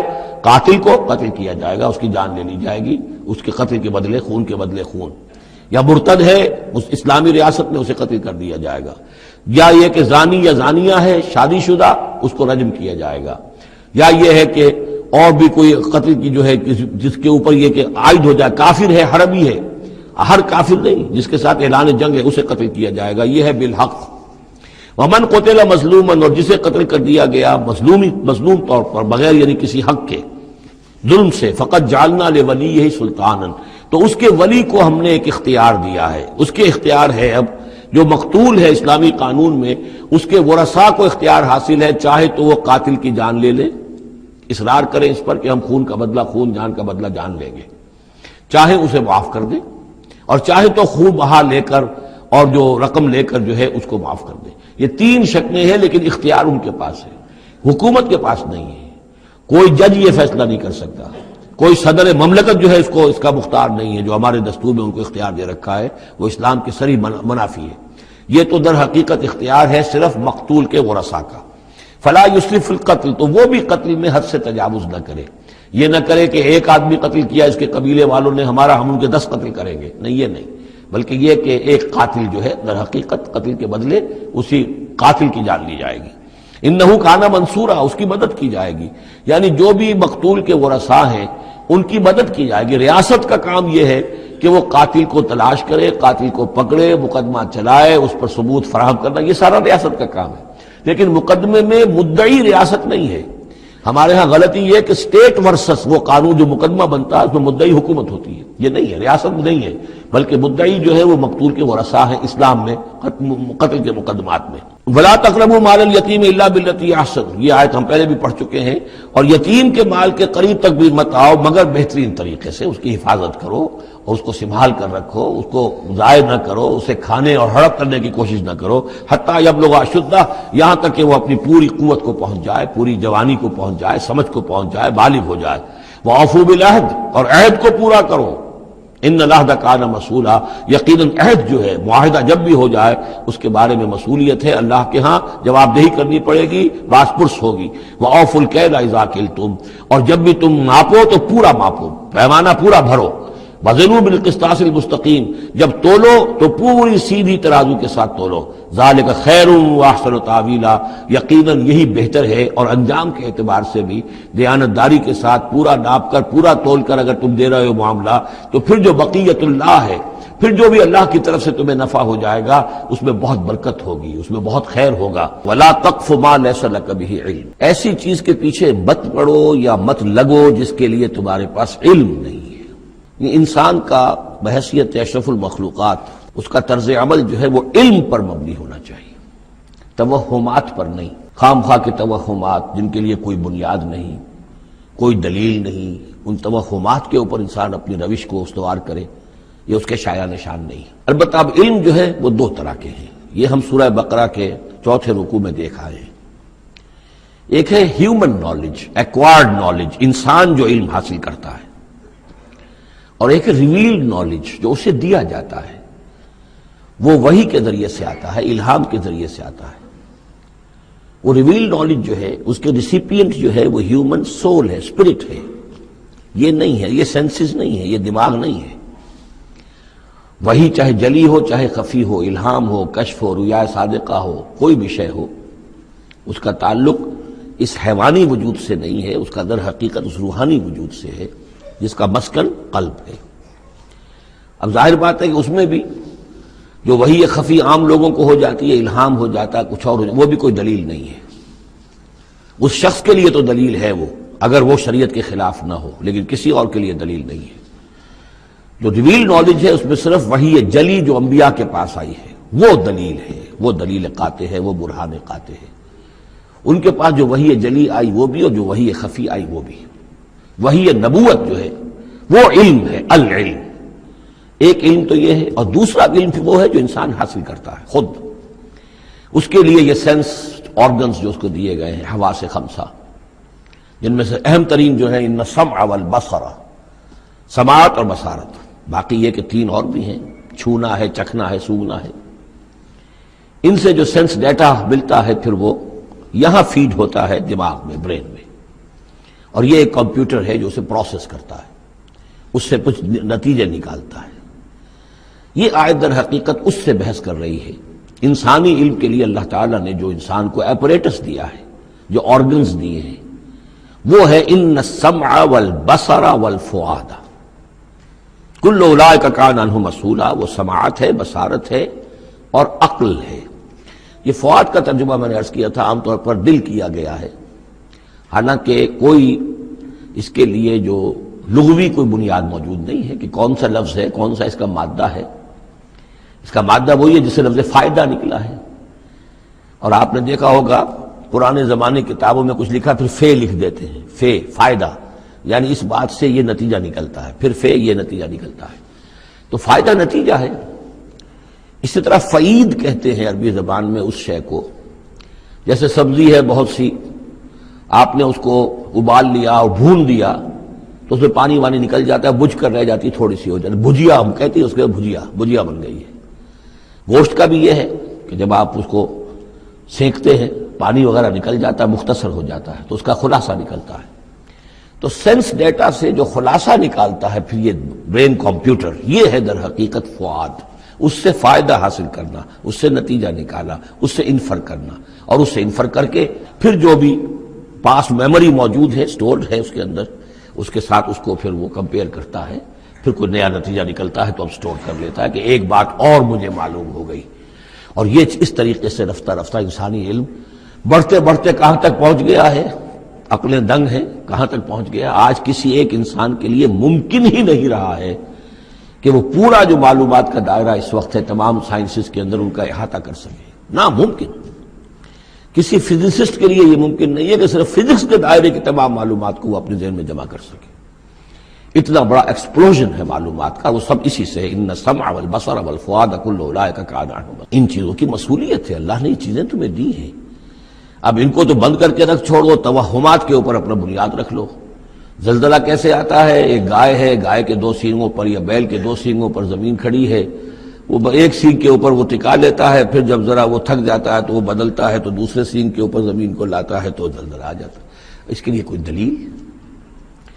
دلیل یا تو ہونی چاہیے کتاب اللہ اور سنت رسول سے، وہ دلیل ہے، اور یا پھر دلیل ہوگی اس ذریعہ علم سے، جو ہیومن نالج ہے، اس سے جو علم حاصل ہو رہا ہے وہ قطعی ہے، وہ یقینی ہے، وہ ایکسپیریمنٹیشن سے حاصل ہو رہا ہے، آبزرویشن سے حاصل ہو رہا ہے، پھر جو نتائج آپ نکالتے ہیں انہیں ویریفائی کر سکتے ہیں۔ تو یہ ہے اصل میں وہ آیت کے جو انتہائی اہم ہے۔ قرآن مجید نے نوع انسانی کو اس راستے پر ڈالا ہے کہ توہمات کے تمام ذخیرے کو رد کر کے اور علم پر اپنے موقف کو قائم کرو۔ اس کو کہا گیا ہے، اس کو جو جان لیجئے کہ اصل میں اس سے پہلے جو فلسفہ تھا، ارسطو کا فلسفہ، اس کا ڈنکا بج رہا تھا پوری دنیا میں، عالم اسلام میں بھی بہت عرصے تک ارسطو کا یہ ڈنکا بجتا رہا ہے، اب جا کر کہیں بمشکل ان چیزوں کی گرفت ڈھیلی پڑی ہے۔ وہ ہے استخراجی منطق۔ معلومات کا دائرہ بہت کم تھا، جو بھی معلومات تھی اس میں سے وہ نکالتے جا رہے ہیں، نتیجے نکال رہے ہیں، اسی میں سے وہ بال کے کھال اتار اتار کر استخراجی ڈیڈکٹیو لاجک۔ قرآن نے آ کر انڈکشن، منطقی استقرائی کا دور شروع کیا۔ کھول آنکھ، زمین دیکھ، فلک دیکھ، فضا دیکھ، آبزرو کرو۔ افلا ينظرون الى الابل كيف خلقت والى السماء كيف رفعت والى الجبال كيف نصبت والى الارض كيف سطحت۔ دیکھو زمین کو، آسمان کو دیکھو، یہ تمام فینومینا آف نیچر اللہ کی نشانیاں، آیات ہیں۔ یہ تقدس عطا کیا ان کو، یہ اللہ کی آیات ہیں، اللہ کی نشانیاں اور قوانین طبیعہ اللہ تعالیٰ کے۔ ٹھیک ہے، اس معنی میں تو ہم مانتے ہیں کہ اللہ جب چاہے ان کو توڑ دے، لیکن روز روز تو وہ ٹوٹتے نہیں ہیں۔ اتنے محکم قوانین ہیں یہ، اگر یہ محکم قوانین نہ ہوتے سائنس پاسبل ہی نہ ہوتی، ٹیکنالوجی ممکن ہی نہ ہوتی۔ کبھی کوئی قانون ہو جاتا حرکت کا، کبھی قانون حرکت کا بدل جاتا، تو پھر کیسے کوئی آپ مشین بناتے، کیسے کوئی آپ کوئی ٹیکنالوجی ممکن نہیں تھی۔ These laws of nature, physical laws, وہ بہت مضبوط ہے، اللہ کے بنائے ہوئے۔ ہاں، اللہ سے بالا تر نہیں ہے، یہ نہیں ہے کہ اللہ بھی پابند ہو گیا انہی کا۔ ظاہر بات ہے کہ سمندر ایک ہی دفعہ پھٹا ہے، حضرت موسیٰ علیہ السلام کے لیے معجزے کے طور پر روز روز تو نہیں پھٹتا سمندر۔ آگ نے ایک ہی مرتبہ جلانے سے انکار کیا ہے حضرت ابراہیم علیہ السلام کو، باقی روز روز تو نہیں۔ تو یہ چیزیں شاذ ہوتی ہیں، لیکن یہ معجزے کو ہم مانتے ہیں، اللہ تعالیٰ جب چاہے اپنے قوانین کو توڑ دے، لیکن یہ قوانین روز روز نہیں ٹوٹتے۔ یہ قوانین جو ہے مستقل ہے، دائم ہے، اور انہی کے ذریعے سے یہ پاسبل ہے سائنس۔ تو در حقیقت علامہ اقبال کا ایک بہت اہم نظریہ ہے جس کی طرف میں توجہ دلانا چاہتا ہوں۔ The inner core of the present western civilization is Quranic. اس موجودہ مغربی تہذیب کی بھی جو انر کور ہے، اس کا جو خالص اندرونی جو اس کا محور ہے، وہ خالص قرآنی ہے، کیونکہ یہ سائنس پر قائم ہے۔ اور قرآن نے جو ہے اسی طرف توجہ دلائی ہے۔ توہمات کو ایک طرف رکھو، یہ سب آکلٹ سائنسز وغیرہ جو ہیں، ان سے بھی ہمارے ہاں بڑی سخت جو ہے اسے بیزاری کا اظہار ہے۔ یہ نجومی بیٹھے ہوئے ہیں، یہ لکیریں دیکھی جا رہی ہے، یہ سائنس آف نمبرز ہے، آکلٹ سائنس قطعاً نہیں، یہ سائنسز نہیں ہے، کوئی توجہ مت کرو۔ ولا تقف ما لیس لک بہ علم، اور العلم علمان، علم دو ہی طرح کا ہے، یا پھر وہ صحیح جو اللہ نے جو اپریٹس دیا تھا حضرت آدم علیہ السلام کے اندر ودیت کر دیا تھا، علم الاسماء، اسی کے ذریعے سے ایکسفولیشن ہو رہی ہے اس اپریٹس کے ذریعے سے، اور علم پھیلتا چلا جا رہا ہے۔ یا وہ علم ہے اور یا پھر وہ علم ہے فَإِمَّا يَأْتِيَنَّكُم مِّنِّي هُدًى فَمَن تَبِعَ هُدَايَ فَلَا خَوْفٌ عَلَيْهِمْ وَلَا هُمْ يَحْزَنُونَ۔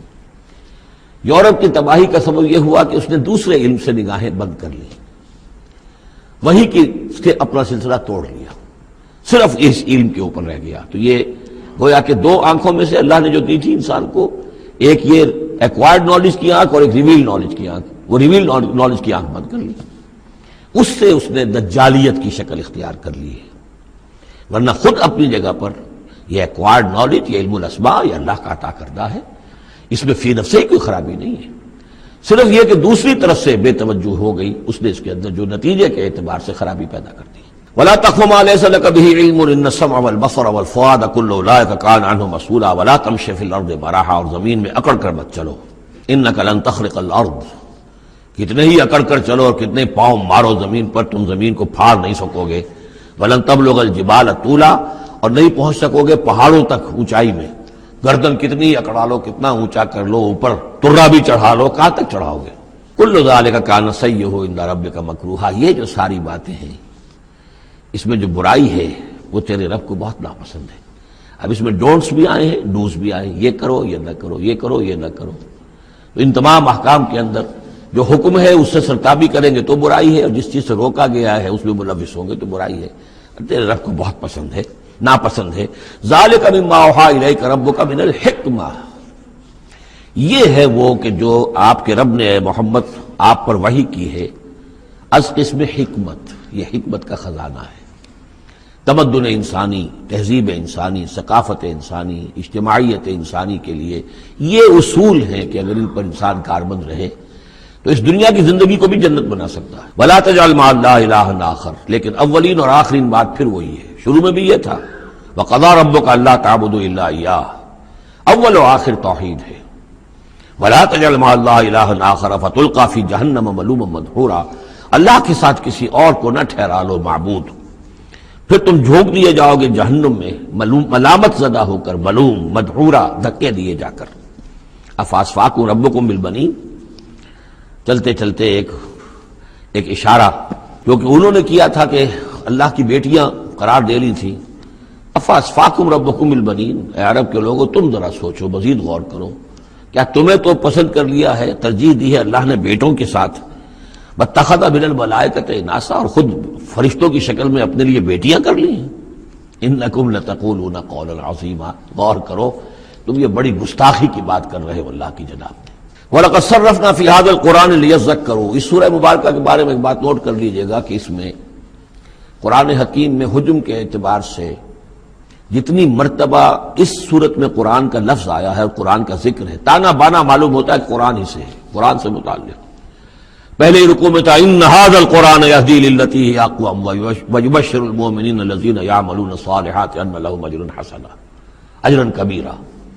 تو اب اسی طریقے سے آپ دیکھیں گے بار بار قرآن کا ذکر آئے گا۔ وَلَقَدْ صَرَّفْنَا فِي هَذَا الْقُرْآنِ لِيَذَّكَّرُوا، ہم نے تو اس قرآن کے اندر اپنی آیات کو تصریف گردش کے اندر رکھا ہے، مختلف اسلوبوں سے بیان کیا ہے تاکہ یہ سوچیں، غور کریں، سبق حاصل کریں۔ وَمَا يَزِيدُهُمْ إِلَّا نُفُورًا، ان بدبختوں کی بدبختی یہ ہے کہ اس میں ان کے اندر اضافہ ہو رہا ہے، نفرت کے اندر بھاگ ہی رہے ہیں، دور ہی ہو رہے ہیں۔ قُلْ لَوْ كَانَ مَعَهُ آلِهَةٌ كَمَا يَقُولُونَ، اے نبی ان سے کہیے کہ اگر اللہ کے ساتھ اور بھی آلہہ ہوتے جیسے کہ یہ کہہ رہے ہیں، اذا لابتغوا الى ذی العرش سبیلا، تو وہ بھی تو ذی العرش کی طرف کوئی راستہ تلاش کرتے، یعنی یہ کہ اگر کوئی اور آلہہ ہوتے تو کیا ان کے دل میں یہ تمنا نہ ہوتی کہ سب سے بڑا الہ میں کیوں نہ بنوں؟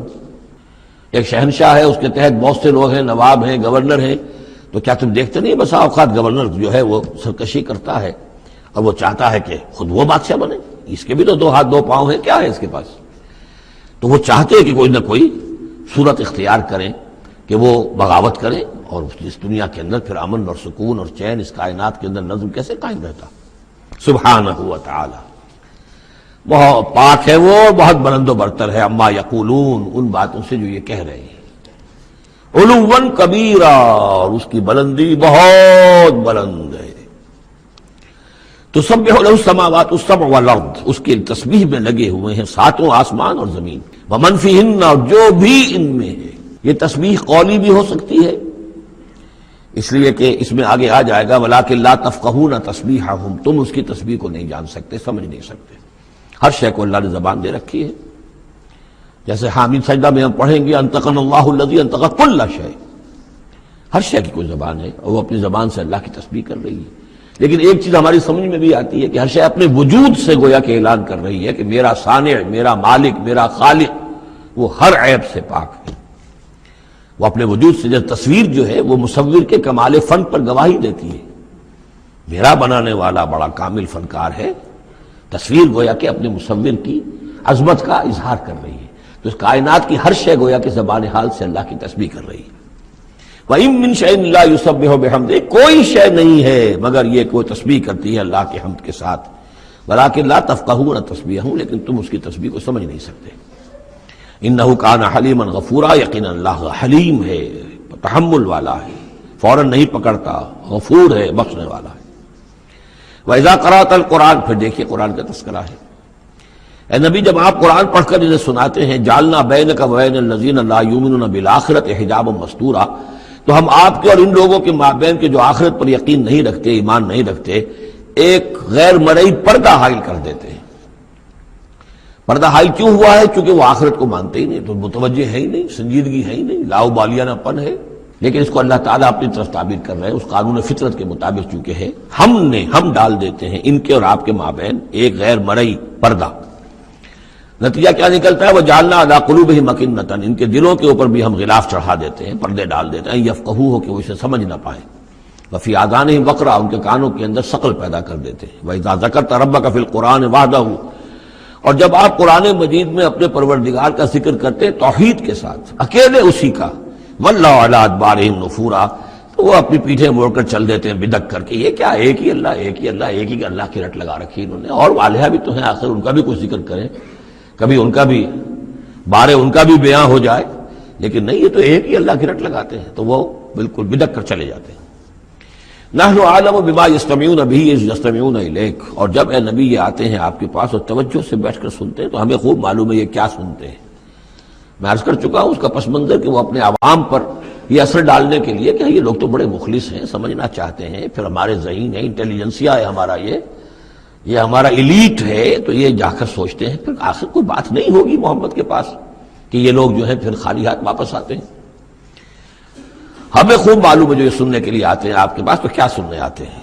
وَإِذْ هُمْ نَجْوَىٰ، اور پھر جب یہ علیحدہ ہوتے ہیں، سرگوشیاں کر رہے ہوتے ہیں، اِذْ يَقُولُ الظَّالِمُونَ، اور پھر یہ ایک دوسرے سے کہتے ہیں یہ ظالم، إِن تَتَّبِعُونَ إِلَّا رَجُلًا مَسْحُورًا، تم نہیں پیروی کر رہے ہو مگر ایک سحر زدہ شخص کی، یعنی ان میں سے کسی کے دل میں کوئی بات پیدا ہونی بھی لگتی ہے کہ نہیں بھئی آج تو جو بات کی ہے محمد نے صلی اللہ علیہ وسلم بڑی وزنی بات ہے، اس پر تو سنجیدگی سے غور کرنا ہوگا۔ اب ان کے کان کھڑے ہوئے کہ معلوم ہوتا ہے کہ اس پر تو ہمارے اس دوست اور ساتھی کے اوپر تو محمد کا داؤ چل گیا صلی اللہ علیہ وسلم، لہذا پھر اس کو سمجھاتے نہیں بھائی ایک سحر زدہ آدمی ہے، مشہور انسان ہے، کہاں اس کی باتوں پر سنجیدگی سے غور کر رہے ہو۔ انظر کیف ضربوا لک الامثال، دیکھیے نبی کیسی مثالیں وہ آپ کے لیے بیان کرتے ہیں، سحر زدہ، مسحور، کبھی ساحر، کبھی مسحور، کبھی شاعر، کبھی مجنون، یعنی کوئی ایک رائے بھی ان کی نہیں آپ کے بارے میں بن رہی ہے۔ فضلوا، اب وہ بھٹک گئے ہیں، فلا یستطیعون سبیلا، اور اب یہ راہ یاب نہیں ہو سکیں گے۔ وقالوا اذا كنا عظاما ورفاتا، اور وہ کہتے ہیں کہ کیا جب کہ ہم ہڈیاں ہو جائیں گی اور چورا چورا ہو جائیں گی ہماری ہڈیاں بھی، ہمارا گوشت گل سڑ کر جو ہے راکھ ہو جائے گا، اِنَّا لَمَبْعُوثُونَ خَلْقًا جَدِيدًا، کیا کہہ رہے ہیں محمد صلی اللہ علیہ وسلم، کیا پھر ہمیں اٹھا لیا جائے گا ایک نئی زندگی، ایک نئی تخلیق؟ گویا کہ انہیں یہ بہت محال معلوم ہوتا ہے، ناممکن ہے۔ قُلْ كُونُوا حِجَارَةً أَوْ حَدِيدًا، اے نبی ان سے کہیے کہ تم تو ہڈیوں کی بات کر رہے ہو اور مٹی کی بات کر رہے ہو، خواہ تم پتھر بن جاؤ، لوہا بن جاؤ، اور خلقا مما یکبر فی صدورکم، یا اس سے بھی زیادہ کوئی سخت چیز جو تمہارے دلوں میں ذہن میں ہو، تمہارے اس کا تصور کر سکتے ہو، وہ بن جاؤ، تب بھی اللہ اٹھا لے گا۔ فسیقولون من یعیدنا، پھر وہ کہیں گے اچھا کون ہمیں اٹھائے گا دوبارہ، کون ہمیں دوبارہ پیدا کرے گا؟ قل الذی فطرکم اول مرہ، کہیے وہ جس نے تمہیں پہلی مرتبہ پیدا کیا۔ فَسَيُنْغِضُونَ إِلَيْكَ رُؤُوسَهُمْ، تو پھر وہ آپ کے سامنے ذرا اپنے سرکوں کو مٹکائیں گے، سروں کو، ہاں ٹھیک ہے، لیکن وَيَقُولُونَ مَتَىٰ، کب ہوگا ایسا بتائیے؟ قُلْ عَسَىٰ أَن يَكُونَ قَرِيبًا، کہہ دیجئے ہو سکتا ہے قریب آئی ہوئی تمہاری شامت جو ہے ہو سکتا ہے دور نہ۔ یوم یدعوکم فتستجیبون بحمدہ، جس دن کہ وہ تمہیں پکارے گا جب تم اپنی قبروں میں ہوگے یا گلے سڑے ہوئے ہڈیوں کی شکل میں ہوگے، لیکن تم چلے آؤ گے اس کی پکار پر لبیک کہتے ہوئے، بحمدہ، اس کی حمد کرتے ہوئے، وتظنون ان لبثتم الا قلیلا، اور تم گمان کرو گے نہیں رہے ہم مگر بہت تھوڑا سا عرصہ، دنیا میں بھی اور یہ پورا عالم برزخ جو ہے یہ بھی کوئی تھوڑا سا ہی عرصہ تھا جو ہم گزار کر آئے ہیں۔ وَقُلْ لِعِبَادِي يَقُولُوا الَّتِي هِيَ أَحْسَنُ، اے نبی میرے بندوں سے کہہ دیجئے، اب یہ عبادی کون ہے؟ اہل ایمان، بجائے یا ایھا الذین آمنوا کہنے کے قُلْ لِعِبَادِي، میرے بندوں سے کہہ دیجئے، یقولوا الَّتِی هِیَ أَحْسَنُ، وہ بات کیا کریں عمدہ، مطلب یہ ان کی طرف سے کوئی تلخی کی بات نہیں ہونی چاہیے۔ اب ان لوگوں کے آباء و اجداد سے بنے ہوئے ان کے خیالات ہیں، عقائد ہیں، ان کی ریتیں ہیں، ان کی رسمیں ہیں، ان کی حمیت ہے، ان کی غیرت ہے، عوام میں جہالت ہے، ان کے چودھریوں میں اپنے مفادات، اپنی حیثیت، اس کا احساس ہے، لہذا یہ تمام رکاوٹیں جو ان لوگوں کے راستے میں حائل ہیں ان کا خیال کریں، تو اپنا جو داعی جو ہے اس کے اندر تحمل ہونا چاہیے، حلم ہونا چاہیے، داعی کہیں مشتعل نہ ہو۔ قل لعبادی یقولوا التی ہی احسن، انہیں بات کرنی چاہیے عمدہ۔ ان الشیطان ینزغ بینہم، یقین شیطان تو چاہے گا کہ ان کے درمیان کوئی لڑائی شروع کرا دے، ہاتھا پائی شروع کرا دے۔ ان الشیطان کان للانسان عدوا مبینا، یقیناً شیطان جو ہے وہ تو انسان کا کھلا دشمن ہے ہی۔ ربکم اعلم بکم، تمہارا رب تم سے خوب واقف ہے، ان یشاء یرحمکم، وہ چاہے گا تو تم پر رحم فرمائے گا، اور یشاء یعذبکم، چاہے گا تمہیں عذاب دے گا، وما ارسلناک علیہم وکیلا، اور نبی ہم نے آپ کو ان پر کوئی داروغہ بنا کر نہیں بھیجا ہے کہ آپ ذمہ دار ہیں ان کو ہدایت پر لانے کے، نہیں، یہ معاملہ ہر شخص کا اپنا ہے، ذاتی ہے، his own choice۔ وَرَبُّكَ أَعْلَمُ بِمَنْ فِي السَّمَاوَاتِ وَالْأَرْضِ، اور اللہ آپ کا رب خوب جانتا ہے ان تمام چیزوں کو کہ جو آسمان میں ہے اور زمین میں ہے۔ وَلَقَدْ فَضَّلْنَا بَعْضَ النَّبِيِّينَ عَلَىٰ بَعْضٍ، اور ہم نے بعض انبیاء کو بعض انبیاء پر فضیلت دی ہے۔ اب چونکہ یہ مسئلہ وہی ہے، آخری دور ہے مکے کا، اور وہ خبریں پہنچ چکی ہیں، اور یہ صورت بنی اسرائیل کے تاریخ سے شروع ہو رہی ہے، تو اب ظاہر بات ہے کہ ایک مسئلہ اٹھ کھڑا ہوگا کہ آیا موسیٰ افضل ہیں یا محمد افضل ہیں، یا یہ کہ عیسیٰ افضل ہیں یا محمد افضل ہیں صلی اللہ علیہ وسلم علیہ الصلوۃ والسلام۔ تو یہاں پر مسلمانوں کو اس دعوت اور تبلیغ کے جو تقاضے ہیں ان کے حوالے سے کہ اس بحث میں تم نہ پڑو، اگر اس بات کو تم زیادہ زور دو گے ان میں حمیت پیدا ہو جائے گی۔ اب یہاں دیکھیے خاص طور پر پھر ان کے نبی کا ذکر کیا جا رہا ہے، وَآتَيْنَا دَاوُودَ زَبُورًا، ہم نے داؤد کو زبور عطا کی تھی۔ ہم ان انبیاء اور رسل کے جو عظمتیں ہیں، ان کے جو مقامات ہیں، ان کے اعتراف میں، ان کے اعلان میں ہمیں کوئی باک نہیں، ہمیں کوئی جھجک نہیں۔ قُلِ لِلَّذِينَ زَعَمْتُم مِّن دُونِهِ، کہیے ان سے کہ پکارو انہیں جنہیں تم سمجھتے ہو کہ اللہ کے سوا کوئی معبود ہے، کوئی کار مختار وہ بھی ہیں۔ فَلَا يَمْلِكُونَ كَشْفَ الضُّرِّ عَنكُمْ وَلَا تَحْوِيلًا، تو انہیں کوئی اختیار حاصل نہیں ہے، نہ تو تم سے کوئی تکلیف دور کرنے کا اور نہ ہی کوئی حالت کو بدل دینے کا۔ اولئک الذین یدعون، وہ ہستیاں جنہیں یہ پکار رہے ہیں۔ پکارنے والوں میں دیکھیے کہ پکارنے میں ایک تو ایسے بھی تھے خیالی ہستیاں جن کا کوئی وجود ہی نہیں، من گھڑت، لیکن پکارے جانے والے انبیاء، اولیاء اللہ یا فرشتے یہ بھی تو ہو سکتے ہیں نا۔ لیکن اس عالم امر میں، اس عالم غیب میں ان کا حال کیا ہے جنہیں یہ پکار رہے ہیں؟ ہم کئی دفعہ دیکھا ہے انہیں پتہ بھی نہیں کہ یہ ہمیں پکار رہے ہیں۔ قیامت کے دن وہ تو انکار کریں گے، ہمیں کوئی معلوم نہیں تھا کہ تم نے ہمارے ساتھ یہ گستاخیاں کی ہیں اور ہمیں شرمندگی کا سامان بن گئے ہو، کہ اللہ تعالیٰ کے سامنے ہماری شرمندگی ہے کہ اللہ تعالیٰ کے ہاں پیش ہو رہے ہیں کہ ہمیں مد مقابل بنایا گیا اللہ کا۔ لہذا اولئک الذین یدعون یبتغون الی ربہم الوسیلۃ، اس عالم غیب میں وہ تو خود اللہ کے، اپنے رب کے تقرب کے متلاشی ہیں۔ یہ وسیلہ کا لفظ آ چکا ہے اس سے پہلے، یبتغون الی ربہم الوسیلۃ ایہم اقرب، یعنی اس عالم امر میں بھی درجات ہیں، فرشتے ہیں، طبقہ اسفل کے فرشتے ہیں، پھر درجہ اعلیٰ کے فرشتے ہیں، پھر مقربین بارگاہ ہیں، پھر وہ جو ہے ملائے اعلیٰ جس کو کہا جاتا ہے، ملائکہ مقربین ہیں۔ تو ان کے اندر بھی ایک درجہ بندی ہے، اور وہ اس عالم کے اندر بھی جیسے یہاں اللہ کے بندے تقرب اللہ کی کوشش کر رہے ہیں، وہ وہاں پر وہ بھی اس عالم کے اندر، بس فرق تو یہی ہے کہ وہ ہماری نگاہوں سے اوجھل ہے۔ جب تغون الی ربہم الوسیلۃ ایہم اقرب، چاہتے ہیں کہ اور آگے بڑھے اور قرب ہو جائے، ایک دوسرے سے آگے نکل جائیں۔ وَيَرْجُونَ رَحْمَتَهُ، اور اس کی رحمت کے امیدوار ہیں، وَيَخَافُونَ عَذَابَهُ، اور اس کے عذاب سے ڈرتے رہتے ہیں۔ ان عذاب ربک کان محذورا، واقعہ یہ ہے کہ آپ کے رب کا عذاب جو ہے واقعتاً ایسی شے ہے جس سے ڈرتے رہنا چاہیے۔ وَإِن مِّن قَرْيَةٍ إِلَّا نَحْنُ مُهْلِكُوهَا قَبْلَ يَوْمِ الْقِيَامَةِ أَوْ مُعَذِّبُوهَا عَذَابًا شَدِيدًا، اور نہیں ہے کوئی بستی مگر یہ کہ ہم اسے ہلاک کر کے رہیں گے قیامت کے دن سے قبل، یا عذاب دیں گے اسے بہت ہی شدید عذاب۔ اس آیت کو جوڑ لیجئے گا، چونکہ یہ جوڑا ہے یہ سورت اور یہ سورہ کہف، لِيُنذِرَ بَأْسًا شَدِيدًا مِّن لَّدُنْهُ، بہت بڑی جنگ اور بہت بڑی تباہی جو آنے والی ہے قیامت سے قبل، اس کی طرف اشارہ ہے کہ یہ جو، اور آج کل جو بھی آپ تصور کر سکتے ہیں کہ ایٹمک جنگ اگر ہو جائے تو کیا ہوگا دنیا میں، نیوکلیئر وار ہو اور کسی بھی وہ چھڑ سکتی ہے، لیکن یہ کہ قیامت سے پہلے الملحمۃ العظمیٰ، ایک بہت بڑی جنگ ہونے والی ہے، جس کی کہ احادیث کے اندر خبریں ہیں، جس کا تذکرہ پھر آئے گا سورہ کہف کے اندر صراحت کے ساتھ۔ تو کوئی بستی ایسی نہیں ہے، قیامت سے پہلے وہ عذاب آئے گا۔ اور معذبوها عذابا شدیدا کان ذلک فی الکتاب مستورا، اور یہ تمام چیزیں جو ہیں اللہ کی کتاب میں لکھی ہوئی ہیں، طے شدہ ہیں، وہ آنا ہے، اس کا ایک ٹائم ٹیبل معین ہے۔ وما منعنا ان نرسل بالآیات، اور ہمیں نہیں روکا اس سے کہ ہم آیات بھیجیں۔ اب وہ مسئلہ چھڑ رہا ہے دوبارہ جو سورہ انعام سے چل رہا ہے کہ یہ نشانی کیوں نہیں دکھاتے، حصے نشانی، کوئی معجزہ۔ یہاں اللہ تعالیٰ فرما رہے ہیں کہ ہم نے اس طرح کے معجزے دکھانے کیوں بند کر دیے۔ وما منعنا، نہیں روکا ہم کو اس سے کہ نرسل بالآیات، کہ ہم وہ معجزات دکھائیں الا ان کذب بہ الاولون، اس لیے کہ ہم نے یہ دیکھ لیا کہ پچھلوں نے بھی جھٹلایا ان کو. نہ تو سمود کو جو ہم نے ناقہ دی تھی ان کے مطالبے کے اوپر اس پر کوئی ایمان لایا، نہ عیسیٰ کو جو آخری معجزے ہم نے دے دیے، زندہ جانور پیدا کر دینا، گارے سے بنانا، پھونک مارنا اور اڑتا ہوا وہ پرندہ بن جائے، اور مردہ کو کہنا قم باذن اللہ اور وہ کھڑا ہو کے چلنے لگ جائے. اب اس سے آگے کون سا معجزہ ہوگا؟ لیکن کوئی مانا معلوم ان کذب بہ الاولون، پہلوں نے بھی ان معجزات کا انکار ہی کیا، جھٹلایا.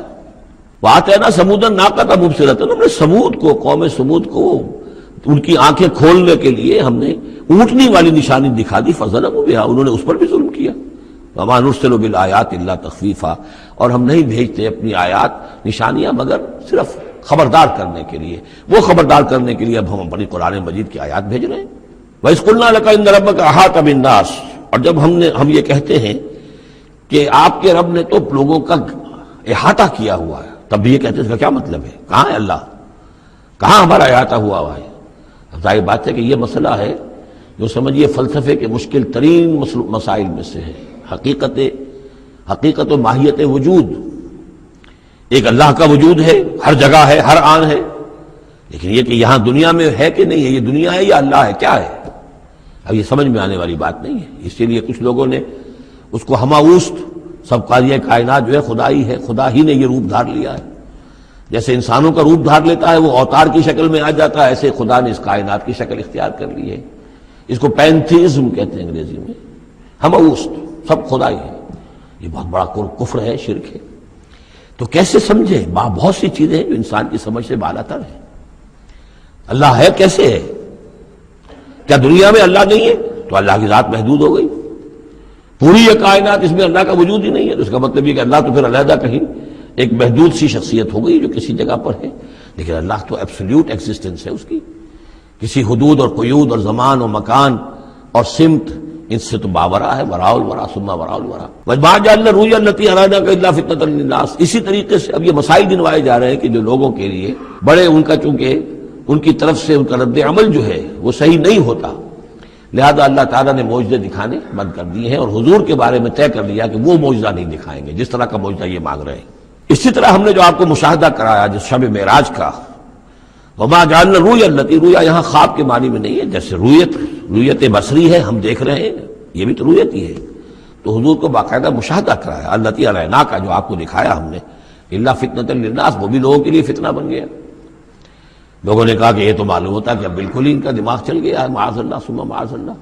بہت خوش ہوئے تھے مشرکین مکہ، بہت خوش ہوئے کہ لو جی چلیے اب ہماری مشکل حل ہو گئی، اب تو ہم تمام مسلمانوں کو باور کروا لیں گے کہ آج تک تم نہیں مانتے تھے، واقعتاً محمد کا دماغ چل گیا ہے صلی اللہ علیہ وسلم. وہ کہہ رہے ہیں میں راتوں رات بیت المقدس بھی ہو کے آ گیا ہوں اور میں آسمانوں کی سیر کر کے آ گیا ہوں. اب یہ بات ناقابل قیاس، کیسے انسان سمجھے، گمان نہیں کر سکتا. آج تو پھر بھی آپ سوچ سکتے ہیں کہ آج تو آپ کے پاس وہ ذرائع ہیں کہ چاند پر بھی آپ پہنچ گئے ہیں، لیکن یہ کہ آج سے آپ 1400 برس پہلے کے انسان کے بارے میں سوچئے.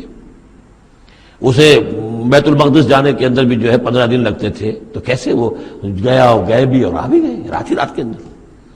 بڑے خوش ہو کر آئے حضرت ابو بکر کے پاس، ابو بکر سنا تمہارے ساتھی کیا کہہ رہے ہیں؟ کہ کیا کہہ رہے ہیں؟ وہ کہہ رہے ہیں میں رات کو بیت المقدس ہو کر آ گیا ہوں. ایک دفعہ ایک لمحہ توقف کیا، کیا واقعی کہہ رہے ہیں؟ ہاں کہہ رہے ہیں، چلو ہم تمہیں ملوا دیتے ہیں، ان سے کہلوا دیتے ہیں، چلو صحیح، اگر وہ کہہ رہے ہیں تو ٹھیک کہہ رہے ہیں، بس ختم. اس دن سے صدیق کا لقب. وہ کہہ رہے ہیں تو ٹھیک کہہ رہے ہیں. اور فرمایا جب میں یہ مانتا ہوں کہ آسمان سے روز ان کے پاس فرشتہ آتا ہے، تو اگر وہ آسمان ہوا ہے تو کون سی بڑی بات ہو گئی؟ اگر اللہ کا فرشتہ آسمان سے روز آتا ہے ان کے پاس تو وہ آسمان تک ہو کے آ گئے تو کون سی بڑی بات ہوئی؟ وہ اگر کہہ رہے ہیں تو سچ کہہ رہے ہیں. مستند ہے ان کا فرمایا ہوا.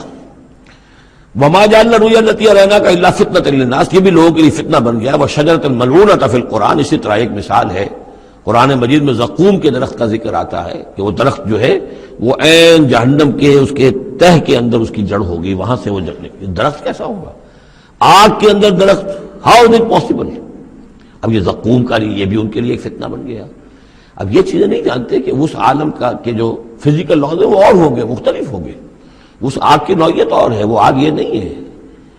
وہ آگ جو ہے اس کی حیثیت ہی کچھ اور ہے.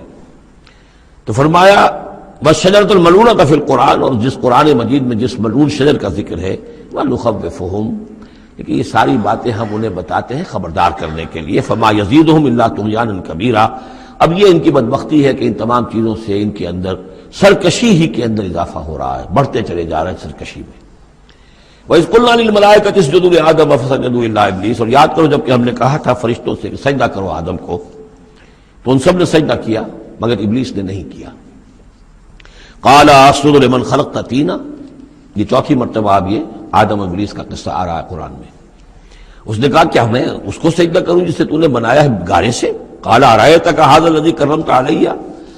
مزید اس نے کہا کہ ذرا دیکھو، ذرا دیکھ پروردگار، یہ جو انسان آدم جس کو تو نے مجھ پر عزت دی ہے، مجھ سے بالا تر کر دیا، کرمت علیہ، لئن اخرتنی الی یوم القیامہ، اگر تو مجھے مہلت دے دے قیامت کے دن تک، لاحتنکن ذریتہ الا قلیلا، میں اس کی پوری نسل، اس کی ساری اولاد کو لگام دے دوں گا سوائے بہت تھوڑے سے لوگوں کے، ان کو گمراہ کر کے چھوڑوں گا.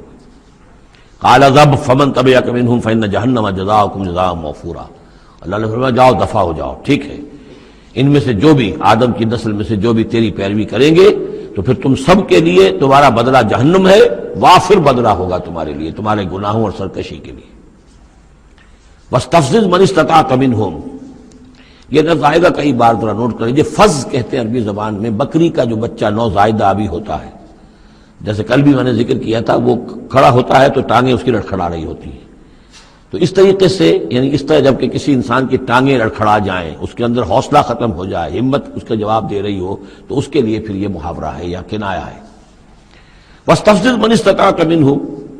تو پھسلا لے ان کو، ان میں سے جس کو چاہے، بصوتک کا اپنی آواز سے، واجلب علیہم اور چڑھا لا ان کے اوپر، بخیلک کا اپنے سواروں کو، ورجلک کا اپنے پیادوں کو، وشارکہم فی الاموال والاولاد. اور تجھے کھلی چھوٹ ہے ان کے ساتھ مشارکت کر، ساجھا کر مال میں اور اولاد میں. وعدہم اور ان سے جو چاہے وعدے کر جھوٹے سچے. وما یعدہم الشیطان الا غرورا. لیکن نہیں وعدہ کرتا ان سے شیطان مگر دھوکے کے. ان عبادی لیس لک علیہم سلطان. میرے بندوں پر تجھے اختیار کوئی نہیں ہوگا. ورغلا لو جس طرح، سبز باغ دکھا لو جس طرح، جو چاہو وسوسہ اندازی کر لو، اس کا اختیار ہے. لیکن یہ اختیار نہیں ہے کہ میرے کسی بھی بندے کو تم زبردستی اس کی مرضی کے خلاف، اس کی مرضی کے بغیر گمراہی پر لے جاؤ. وَكَفَىٰ بِرَبِّكَ وَكِيلًا. اور کافی ہے تیرا رب ان کے لیے کارساز، جو اللہ کے بندے جو شیطان سے بچنا چاہیں. ربکم الذی یسجی لکم الفلک فی البحر. تمہارا رب وہ ہے جو چلاتا ہے کشتیوں کو سمندر میں یا دریا میں، لتبتغوا من فضلہ، تاکہ تم اس کے فضل کو حاصل کر سکو. انہ کان بکم رحیما. یقیناً وہ تم پر بہت ہی رحیم ہے اور شفیق ہے. وَإِذَا مَسَّكُمُ الضُّرُّ فِي الْبَحْرِ. یہ مضمون کئی دفعہ آ چکا ہے. جب تمہیں تکلیف پہنچتی ہے سمندر میں، طوفان آتا ہے، موت نظر آتی ہے، ضَلَّ مَن تَدْعُونَ إِلَّا إِيَّاهُ، تو سب گم ہو جاتے ہیں تم سے، بھول جاتے ہیں ان سب کو جن کو تم عام حالات میں پکارتے ہو، جن کو ڈنڈوت کرتے ہو اور جن کے سجدے کرتے ہو. فَلَمَّا نَجَّاكُمْ إِلَى الْبَرِّ. سوائے اللہ کے سب کو بھول جاتے ہو، صرف اللہ کو پکارتے ہو. پھر جب اللہ تعالیٰ تمہیں بچا کر نکال کر لے آتا ہے خشکی پر، آرس تم پھر اعراض کرتے ہو، پھر رخ موڑ لیتے ہو. وَكَانَ الْإِنسَانُ كَفُورًا. یقیناً انسان بہت ناشکرا ہے. أَفَأَمِنْتُمْ أَن يَخْسِفَ بِكُمْ جَانِبَ الْبَرِّ. تو کیا تم اس سے ڈرتے نہیں کہ وہی اللہ تمہیں زمین میں، خشکی میں بھی تو دھنسا سکتا ہے کہ نہیں؟ آسودہ ساحل تو ہے مگر شاید تجھے معلوم نہیں. ساحل سے بھی موجیں اٹھتی ہیں، خاموش بھی طوفان ہوتے ہیں. کیا خشکی میں لوگ بڑھتے نہیں ہیں؟ وہاں جب تھے تو چیخ رہے تھے، چلا رہے تھے، اللہ کو پکار رہے تھے. خشکی پر آتے ہی اور اب تم بھول گئے اللہ کو. تو کیا اللہ یہاں تمہیں دھسا نہیں سکتا زمین میں؟ ان یخسف بکم جانب البر اور یرسل علیکم حاصبا. یا تم پر ایک ایسی تیز آندھی بھیج دے اس بر پر، خشکی پر، کہ جس میں پتھر ہوں اور پتھراؤ ہو تمہارا اور تم ہلاک ہو جاؤ. ثم لا تجدوا لکم وکیلا. پھر تمہیں کوئی بچانے والا نہ ملے. ام امنتم ان یعیدکم فی تارۃ اخری. تو کیا تمہیں اس کا ڈر نہیں رہا کہ پھر کبھی دوبارہ اللہ تمہیں لے جائے اسی سمندر میں؟ فیرسل علیکم قاصفا من الریح. اور پھر ایک زوردار جھکڑ تمہارے اوپر چھوڑ دے. فیغرقکم بما کفرتم. تمہیں غرق کر دے تمہارے کفر کی پاداش میں. ثم لا تجدوا لکم علینا تبیعا.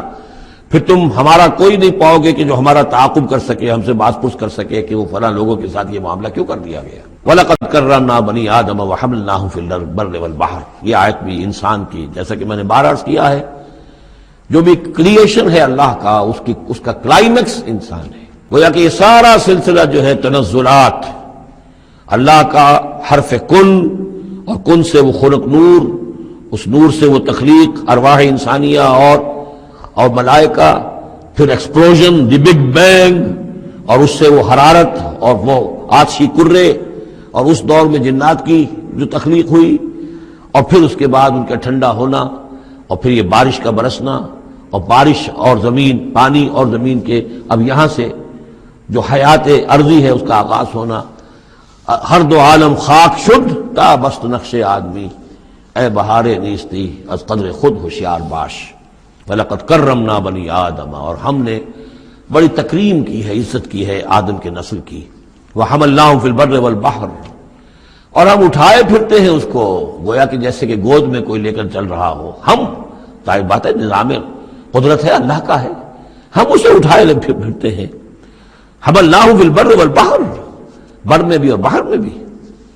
وَرَزَقْنَاهُمْ مِنَ الطَّيِّبَاتِ، اور ہم انہیں پاکیزہ رزق دیتے ہیں، عمدہ چیزوں کا۔ وَفَضَّلْنَاهُمْ عَلَىٰ كَثِيرٍ مِّمَّنْ خَلَقْنَا تَفْضِيلًا، اور فضیلت دی ہے ہم نے انہیں اپنی بہت سی مخلوقات کے اوپر، بہت بڑی فضیلت دی ہے۔ یوم ندعو کل اناس بامامہم، اب تصور کرو جن کے رتبے ہیں سوا، ان کی سوا مشکل ہے۔ جب یہ مقام دیا گیا ہے تو محاسبہ بھی ہوگا، حساب کتاب بھی ہوگا، جواب دہی بھی ہوگی۔ حیوانات سے کوئی جواب دہی نہیں ہے۔ یوم ندعو کل اناس بامامہم، جس دن کہ ہم ہر لوگوں کو پکاریں گے اپنے اپنے اماموں کے ساتھ، اپنے اپنے لیڈروں کے ساتھ۔ آؤ فمن اوتی کتابہ بیمینہ، تو جس کو بھی دیا جائے گا اعمال نامہ اس کے داہنے ہاتھ میں، فاولئک یقرؤون کتابہ، وہ پڑھیں گے اپنے اعمال نامے کو خوشی کے ساتھ، ولا یظلمون فتیلا، اور ان پر دھاگے کے برابر بھی ظلم نہیں کیا جائے گا۔ ومن کان فی ہذہ اعمی فہو فی الآخرۃ اعمی، جو اس دنیا میں اندھا رہا وہ وہاں بھی اندھا ہوگا، جس نے یہاں آیات الہی کو دیکھا ہی نہیں، حیوانوں کا سر دیکھنا دیکھا، انسانوں کا سر دیکھنا نہیں دیکھا۔ دیدن دیگر آموز سنیدن دیگر آموز کی نوبت نہیں آئی۔ جو یہاں اندھے رہے تو آخرت میں بھی اندھے ہوں گے، بلکہ اس سے بھی زیادہ اضل سبیلا، بھٹکے ہوئے ہوں گے۔ وَإِن كَادُوا، یہ بہت اہم مضمون آیا ہے جو اس سے پہلے سورہ یونس میں آیا تھا، اب یہاں آیا ہے۔ وَإِن كَادُوا لَيَفْتِنُونَكَ عَنِ الَّذِي أَوْحَيْنَا إِلَيْكَ لِتَفْتَرِيَ عَلَيْنَا غَيْرَهُ، اور اے نبی یہ لوگ تو تلے ہوئے ہیں اس بات پر کہ آپ کو بچلا دیں، فتنے میں ڈال دیں اس چیز کے بارے میں جو ہم نے آپ کی طرف وحی کی ہے، تاکہ آپ کوئی اور شے گھڑ کر ہماری طرف، اس قرآن کے سوا کوئی شے گھڑ کر ہماری طرف منسوب کر دیں۔ سورہ یونس میں آیا تھا کہ انہوں نے کہا ائت بقرآن غیر ھذا او بدلہ، اے نبی اے محمد یہ قرآن بہت ریجڈ ہے، ان کمپرومائزنگ ہے، اس کو تو ہم قبول نہیں کر سکتے، ناٹ ایکسیپٹیبل۔ ہاں کچھ اس میں ترمیم کرو، کچھ کو بدل دو، کچھ نرمی کرو، کچھ ہماری بات مانو، کچھ اپنی بنواؤ، وہی دباؤ۔ اور آپ اندازہ کر لیجیے جو میں آپ کو واقعہ سنا چکا ہوں کہ کس طریقے سے عوام کے اوپر ان لیڈروں نے اپنا اثر قائم کر لیا تھا۔ وہ لوگ سمجھتے تھے کہ ٹھیک تو کہہ رہے ہیں، یہ کوئی رسالت کا دعویٰ کر رہے ہیں تو اس معجزہ دکھائیں، ادھر یہ ہے کہ اللہ تعالیٰ کا فیصلہ یہ کہ معجزہ نہیں دکھائیں گے۔ ان کان کبر علیک اعراضهم فان استطعت ان تبتغي نفقا في الارض او سلما في السماء فتاتيهم بآية، اگر آپ کے اندر طاقت ہے تو لے آئیے کہیں سے معجزہ، کوئی آسمان پہ سیڑھی لگائیں یا زمین میں سرنگ لگا لیں، لے آئیے اس میں معجزہ، ہم تو نہیں دکھائیں گے۔ تو کس قدر دباؤ تھا حضور پر صلی اللہ علیہ وسلم۔ اس دباؤ میں اس کا بھی اضافہ ہے کہ کہتے اچھا ٹھیک ہے محمد ہم بات مان لیں گے آپ کی، ذرا یہ اس کے اندر ترمیم کیجیے، ائت بقرآن غیر ھذا او بدلہ، وہی بات یہاں ہے۔ وَإِن كَادُوا لَيَفْتِنُونَكَ عَنِ الَّذِي أَوْحَيْنَا إِلَيْكَ لِتَفْتَرِيَ عَلَيْنَا غَيْرَهُ، یہ تلے ہوئے ہیں کہ آپ کو بچلا دیں گے اس چیز سے اور منحرف کر دیں گے کہ جو ہم نے آپ کی طرف وحی کی ہے، تاکہ کچھ اور چیز گھڑ کر آپ ہماری طرف منسوب کر دیں۔ وَإِذًا لَاتَّخَذُوكَ خَلِيلًا، اور پھر یہ آپ کو اپنا دوست بنا لیں گے۔ دوست کیا، وہ تو بادشاہ بنانے کو تیار تھے، ہم آپ کو بادشاہ بنانے کو تیار ہیں۔ وَلَوْلَا أَن ثَبَّتْنَاكَ، بہت اہم آیت ہے یہ، اور اگر ہم نے ہی نہ آپ کے پاؤں جما دیے ہوتے۔ دیکھیے محمد رسول اللہ کی بات ہو رہی ہے، دباؤ، اس پورے پریشرز جو چاروں طرف سے پڑ رہے تھے۔ اللہ فرماتے ہیں وَلَوْلَا أَن ثَبَّتْنَاكَ، اگر ہم نے آپ کے قدم نہ جما دیے ہوتے، لَقَدْ كِدتَّ تَرْكَنُ إِلَيْهِمْ شَيْئًا قَلِيلًا، تو عین ممکن تھا کہ آپ کچھ نہ کچھ ان کی طرف مائل ہو ہی جاتے، جھک ہی جاتے۔ دباؤ اتنا شدید تھا۔ لولا ان ثبتناک، بالکل ویسے ہی جیسے کہ حضرت یوسف کے بارے میں فرمایا وَلَقَدْ هَمَّتْ بِهِ وَهَمَّ بِهَا لَوْلَا أَن رَأَىٰ بُرْهَانَ رَبِّهِ، اس عزیز کی بیوی نے تو قصد کیا ہی تھا، یوسف بھی کرتا اگر اللہ کی ایک برہان نہ دیکھ لیتا، اس کا امکان موجود تھا کہ بر بنائے تب بشری، وہی معاملہ یہاں ولولا ان ثبتناک، اگر ہم نے آپ کے پاؤں نہ جما دیے ہوتے، آپ کے دل کو جما نہ دیا ہوتا، آپ کو ثبات عطا نہ کر دیا ہوتا، لقد کدت، آپ تو قریب ہو گئے تھے، ترکنوا الیہم، کہ کچھ شیئا قلیلا، ان کی طرف جھک جائیں۔ اذا لأذقناک ضعف الحیات وضعف الممات، اگر ایسا ہو جاتا تو ہم آپ کو دگنی سزا دیتے دنیا کی اور دگنی سزا دیتے آخرت کی۔ الرب رب وان تنزل والعبد عبد وان ترقى ثم لا تجد لك علينا نصيرا، پھر نہ پاتے آپ اپنے لیے ہمارے مقابلے میں کوئی مددگار، آپ کو چھڑانے والا کوئی نہ ہوتا۔ میں ترجمہ وہی کر رہا ہوں کہ جو قرآن کے الفاظ ہیں، لیکن مفہوم سمجھ لیجئے، یہ سختی اصل میں حضور کی طرف نہیں ہے، بظاہر خطاب حضور کی طرف ہے، عتاب جو ہے خطاب حضور کی طرف، عتاب ہو رہا ان پر جو دباؤ ڈال رہے ہیں کہ بدبختو، ہمارے نبی کے لیے یہ بالکل ممکن نہیں ہے، یہ ہرگز نہیں کریں گے۔ وَإِن كَادُوا لَيَسْتَفِزُّونَكَ مِنَ الْأَرْضِ لِيُخْرِجُوكَ مِنْهَا، اور یہ تلے ہوئے اس بات پر کہ آپ کے قدم اکھاڑ دیں اس سرزمین سے، مکے سے، تاکہ یہاں سے نکال باہر کریں آپ کو، لِيُخْرِجُوكَ مِنْهَا۔ یہ گویا کہ بالکل آخری وقت ہے اب مکی دور کا، کہ جس میں کہ وہ کشاکش انتہا کو پہنچ چکی تھی۔ وَإِذًا لَّا يَلْبَسُونَ خِلَافَكَ إِلَّا قَلِيلًا، لیکن ساتھ ہی پیشن گوئی بھی ہے کہ ٹھیک ہے، یہ تو نہیں کہا کہ یہ آپ کو نکال نہیں پائیں گے، اس کی نفی نہیں کی، لیکن یہ کہ پھر یہ بھی یہاں پر زیادہ دیر رہ نہیں سکیں گے، یعنی یہ کہ چند سال کی بات ہی ہے نا، 8 سال کے بعد، بلکہ بڑے بڑے سردار تو ان کے جو ہے 2 سال کے بعد ہی وہ بدر کے اندر جا کر کھیت رہے۔ ابو جہل کہاں رہا، عقبہ ابن ابی معیط کہاں رہا، سب ختم، بڑے بڑے سب کے سب سردار جو تھے، جو غادری، سب ختم ہو گئے۔ وَإِن كَادُوا لَيَسْتَفِزُّونَكَ مِنَ الْأَرْضِ، جیسے وہ پاؤں ڈگمگاتے ہیں، لڑکھڑاتے ہیں مرغی کے نوزائیدہ، اس بکری کے نوزائیدہ بچے کے، یہ چاہتے ہیں کہ آپ کے قدموں کو یہاں سے ہلا دیں۔ لا يستفزونك من الارض ليخرجوك منها، تاکہ وہ یہاں سے نکال دیں آپ کو۔ وَإِذًا لَّا يَلْبَسُونَ خِلَافَكَ إِلَّا قَلِيلًا، اس صورت میں خود یہ بھی پھر یہاں پر زیادہ دیر نہیں رہ سکیں گے سوائے تھوڑا سا عرصہ۔ سنت من قد ارسلنا قبلک من رسولنا، اور یہ طریقہ رہا ہے، ہم نے آپ سے پہلے جتنے رسولوں کو بھیجا ان کے باب میں ہمارا یہی قانون رہا ہے کہ نبی جب ہجرت کر جاتا ہے تو پھر گویا کہ امان اٹھ جاتی ہے، پھر اس قوم کے اوپر عذاب آتا ہے۔ وَلَا تَجِدُ لِسُنَّتِنَا تَحْوِيلًا، اور آپ ہماری اس سنت اور قانون اور قاعدے میں اور ضابطے میں کوئی تبدیلی نہیں پائیں گے۔ اقم الصلاۃ لدلوک الشمس الی غسق اللیل وقرآن الفجر، نماز کو قائم رکھیے سورج کے ذرا ڈھلنے سے لے کر رات کے تاریک ہو جانے تک۔ یہ اصل میں 5 وقتہ نماز کا اب نظام یہاں آ رہا ہے، اس طریقے سے نہیں دیا گیا لیکن اب نظام بتا دیا گیا ہے۔ وہ تو حضرت جبرائیل نے بتایا، وہ معاملہ بالکل دوسرا ہے، لیکن یہ کہ سورج ڈھلتا ہے، جیسے نصف النہار ہے، اس سے ذرا سورج جو ہے مغرب کی طرف گیا، ظہر، تھوڑی دیر بعد عصر، تھوڑی دیر بعد مغرب، پھر رات تاریک ہو گئی، عشاء، 4 نمازیں ہیں۔ اور سردیوں کے موسم میں تو لگتا ہے کہ پے بپے تابڑ توڑ آ رہی ہے، جو نماز مسجد میں پڑھتے ہیں وہ تو گئے اور آئے اور گئے اور آئے، تو گویا کہ نماز کھڑی ہے مسلسل۔ قائم رکھو نماز کو سورج کے ڈھلنے سے لے کر اور رات کے تاریک ہو جانے تک، وقرآن الفجر، اور اب ایک اور نماز رہ گئی اور وہ ہے فجر کی، اور اسے تعبیر کیا قرآن الفجر، اس لیے کہ اس میں طویل قرات ہونی چاہیے، قرآن کا پڑھا جانا فجر کے وقت۔ ان قرآن الفجر کان مشہودا، اس لیے کہ یہ فجر کے وقت قرآن کا پڑھا جانا جو ہے یہ مشہود ہے، یعنی اس میں ایک تو یہ کہ حضور قلب ہوتا ہے انسان کا، سو کر اٹھا ہے آدمی، تر و تازہ ہے، حواس جو ہیں تازہ ہیں، کوئی تکدر نہیں ہے، کوئی تکان نہیں ہے، تو ایک تو حضور قلب ہے، اور ایک یہ ہے کہ فرشتے بھی عصر اور فجر کے وقت جو ہے ان کی شفٹیں چینج ہوتی ہیں۔ یہ دونوں نمازوں میں یہ جو ہیں دونوں شفٹوں والے موجود ہوتے ہیں، رات والے آتے ہیں عصر کے وقت اور دن والوں کی چھٹی ہوتی ہے، اور فجر میں یہ ہے کہ رات والوں کی چھٹی ہونے والی ہے اور دن والے آ کر چارج لیتے ہیں، تو فرشتوں کی حاضری کا وقت ہے۔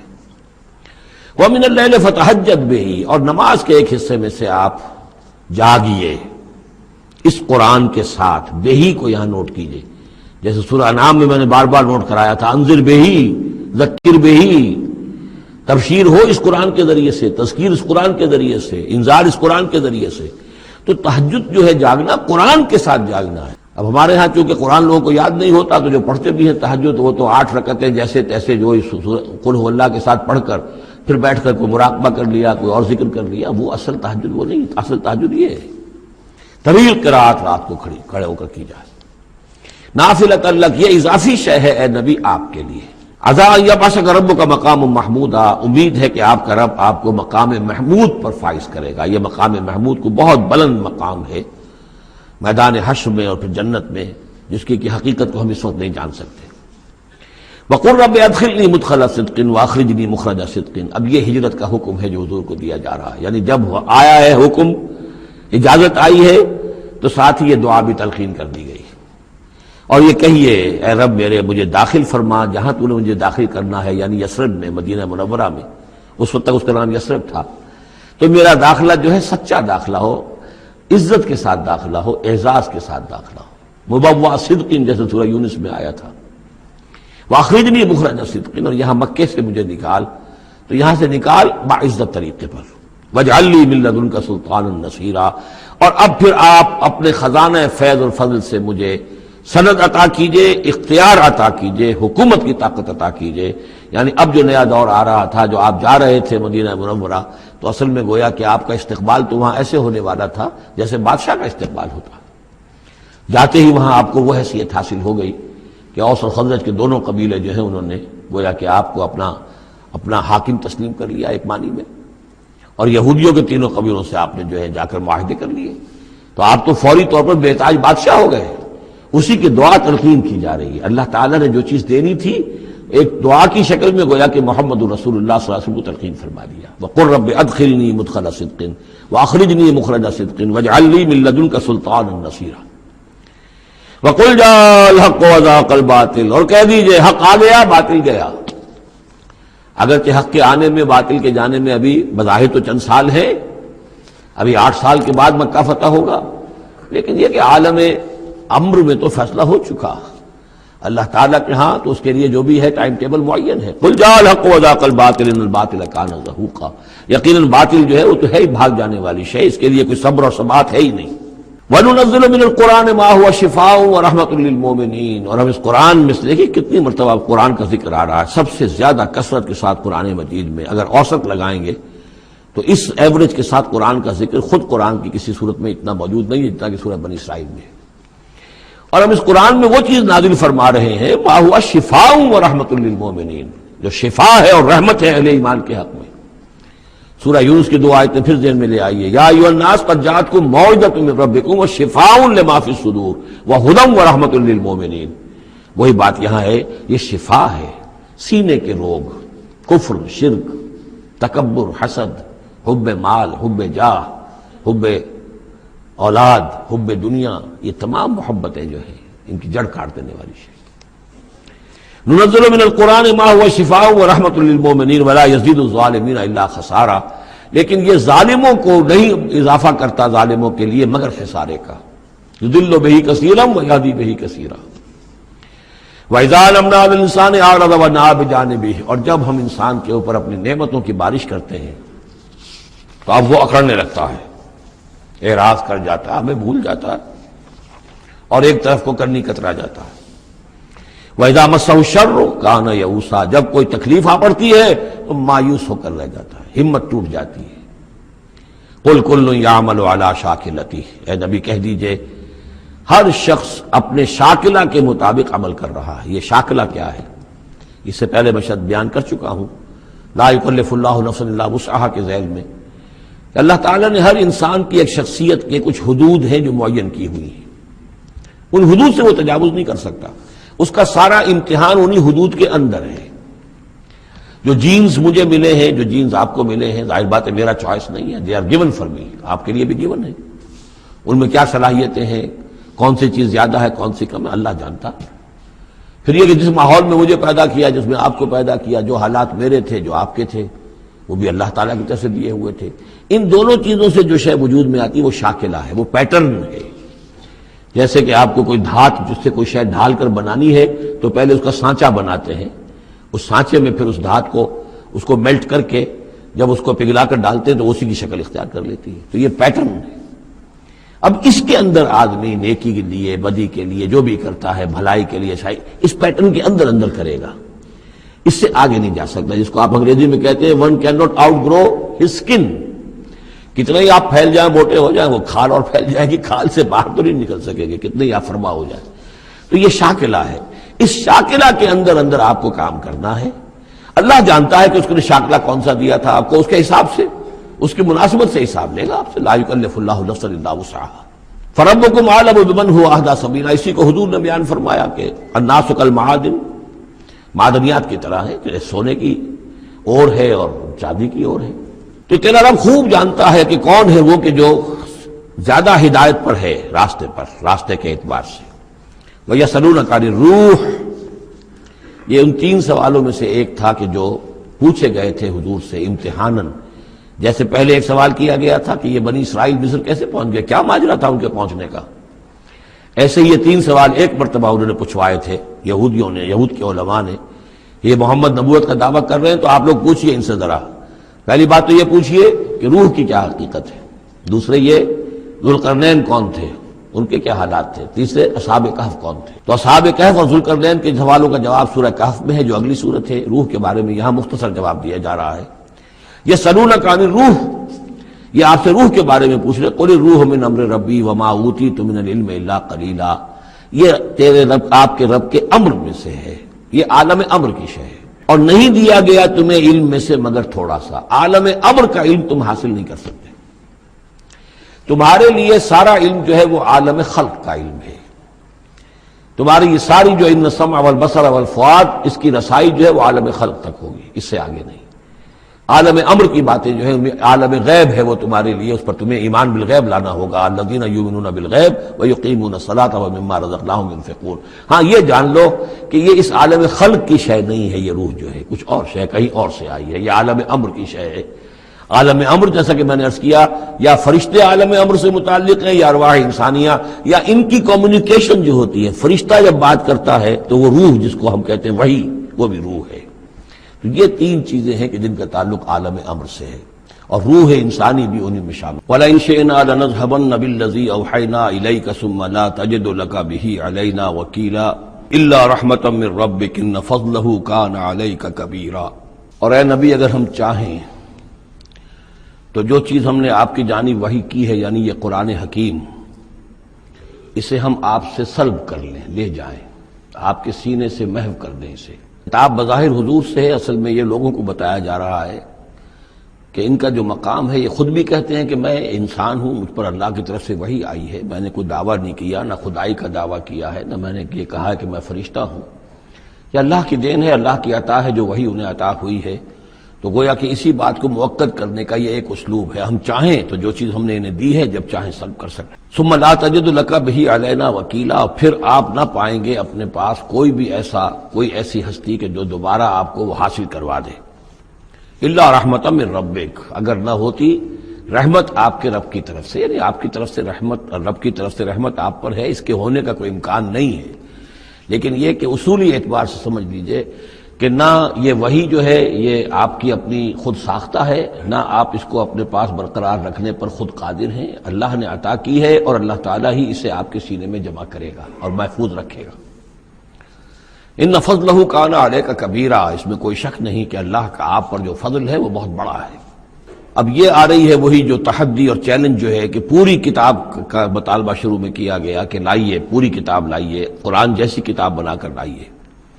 قل لئن اجتمعت الانس والجن علی ان یاتوا بمثل هذا القرآن، کہہ دیجئے کہ اگر تمام انسان اور جن جمع ہو کر کوشش کریں کہ اس قرآن جیسی کوئی کتاب تصنیف کر لیں، لا یاتون الا بمثلہ ولو کان بعضهم لبعض ظہیرا، نہیں لا سکیں گے اس جیسی کتاب، تصنیف نہیں کر سکیں گے، خواہ وہ ایک دوسرے کی کتنی ہی مدد کر لیں۔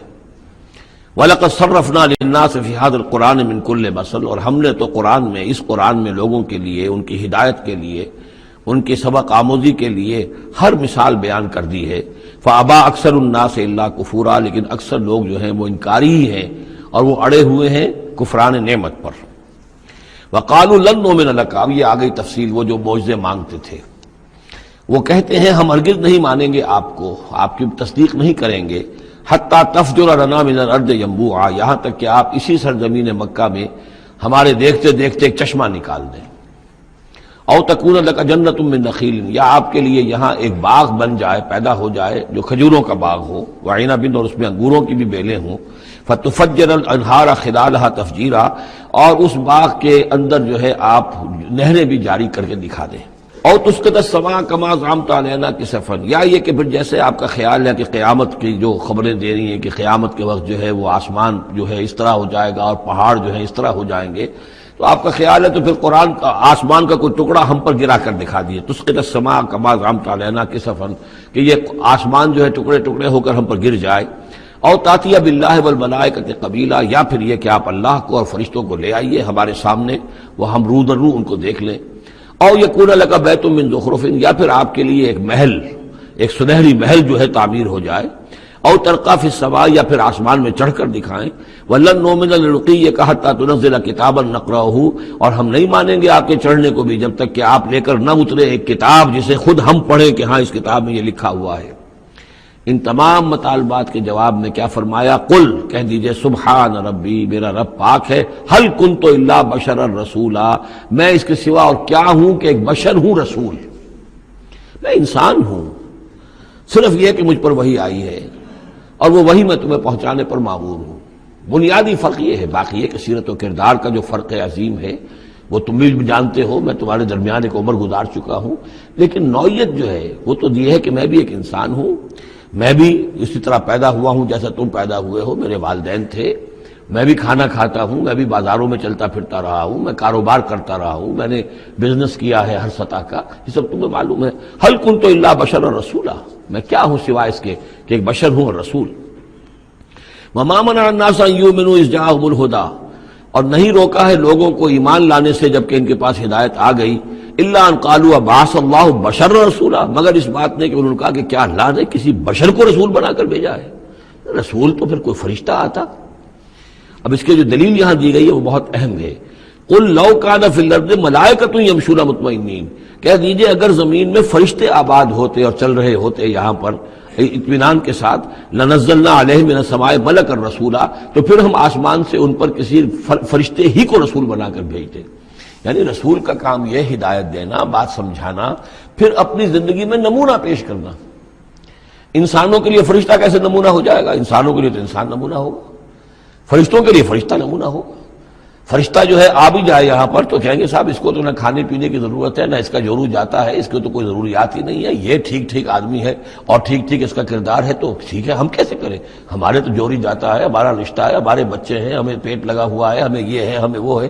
تو انسانوں کے اوپر حجت قائم کرنے کے لیے تو ظاہر بات ہے کہ انسانی رسول بھیجے جا سکتے ہیں، ہاں فرشتے آباد ہوتے تو فرشتے کو بھیج دیتے۔ قل لو كان في الارض ملائكة يمشون مطمئنين لنزلنا عليهم من السماء ملكا رسولا قل كفى بالله شهيدا بيني وبينكم، اے نبی کہہ دیجئے اب اللہ کافی ہے میرے اور تمہارے درمیان گواہ، بہت رد و قضا ہو چکی ہے، اب تو جو فیصلہ ہے وہ اللہ کرے گا اور وہ گواہ کافی ہے۔ انه كان بعباده خبيرا بصيرا، اور وہ اپنے بندوں کو دیکھ رہا ہے، باخبر ہے، میرے حال سے بھی واقف ہے اور تمہاری جو کیفیت ہے اس کو بھی جانتا ہے۔ وَمَن يَهْدِ اللَّهُ فَهُوَ الْمُهْتَدِ، اور جسے اللہ ہی ہدایت دیتا ہے وہی ہدایت یافتہ ہوتا ہے۔ وَمَن يُضْلِلْ فَلَن تَجِدَ لَهُ أَوْلِيَاءَ مِن دُونِهِ، اور جس کی کہ ضلالت پر اس کی طرف سے فیصلہ ہو چکا ہو تو پھر اس کے لیے تم نہیں پاؤ گے کوئی بھی ولی اس کے سوا۔ وَنَحْشُرُهُمْ يَوْمَ الْقِيَامَةِ عَلَىٰ وُجُوهِهِمْ عُمْيًا وَبُكْمًا وَصُمًّا، اور ہم انہیں جمع کریں گے قیامت کے دن میدان حشر میں تو وہ منہ کے بل اوندھے چلیں گے، اندھے ہوں گے، گونگے ہوں گے، بہرے ہوں گے۔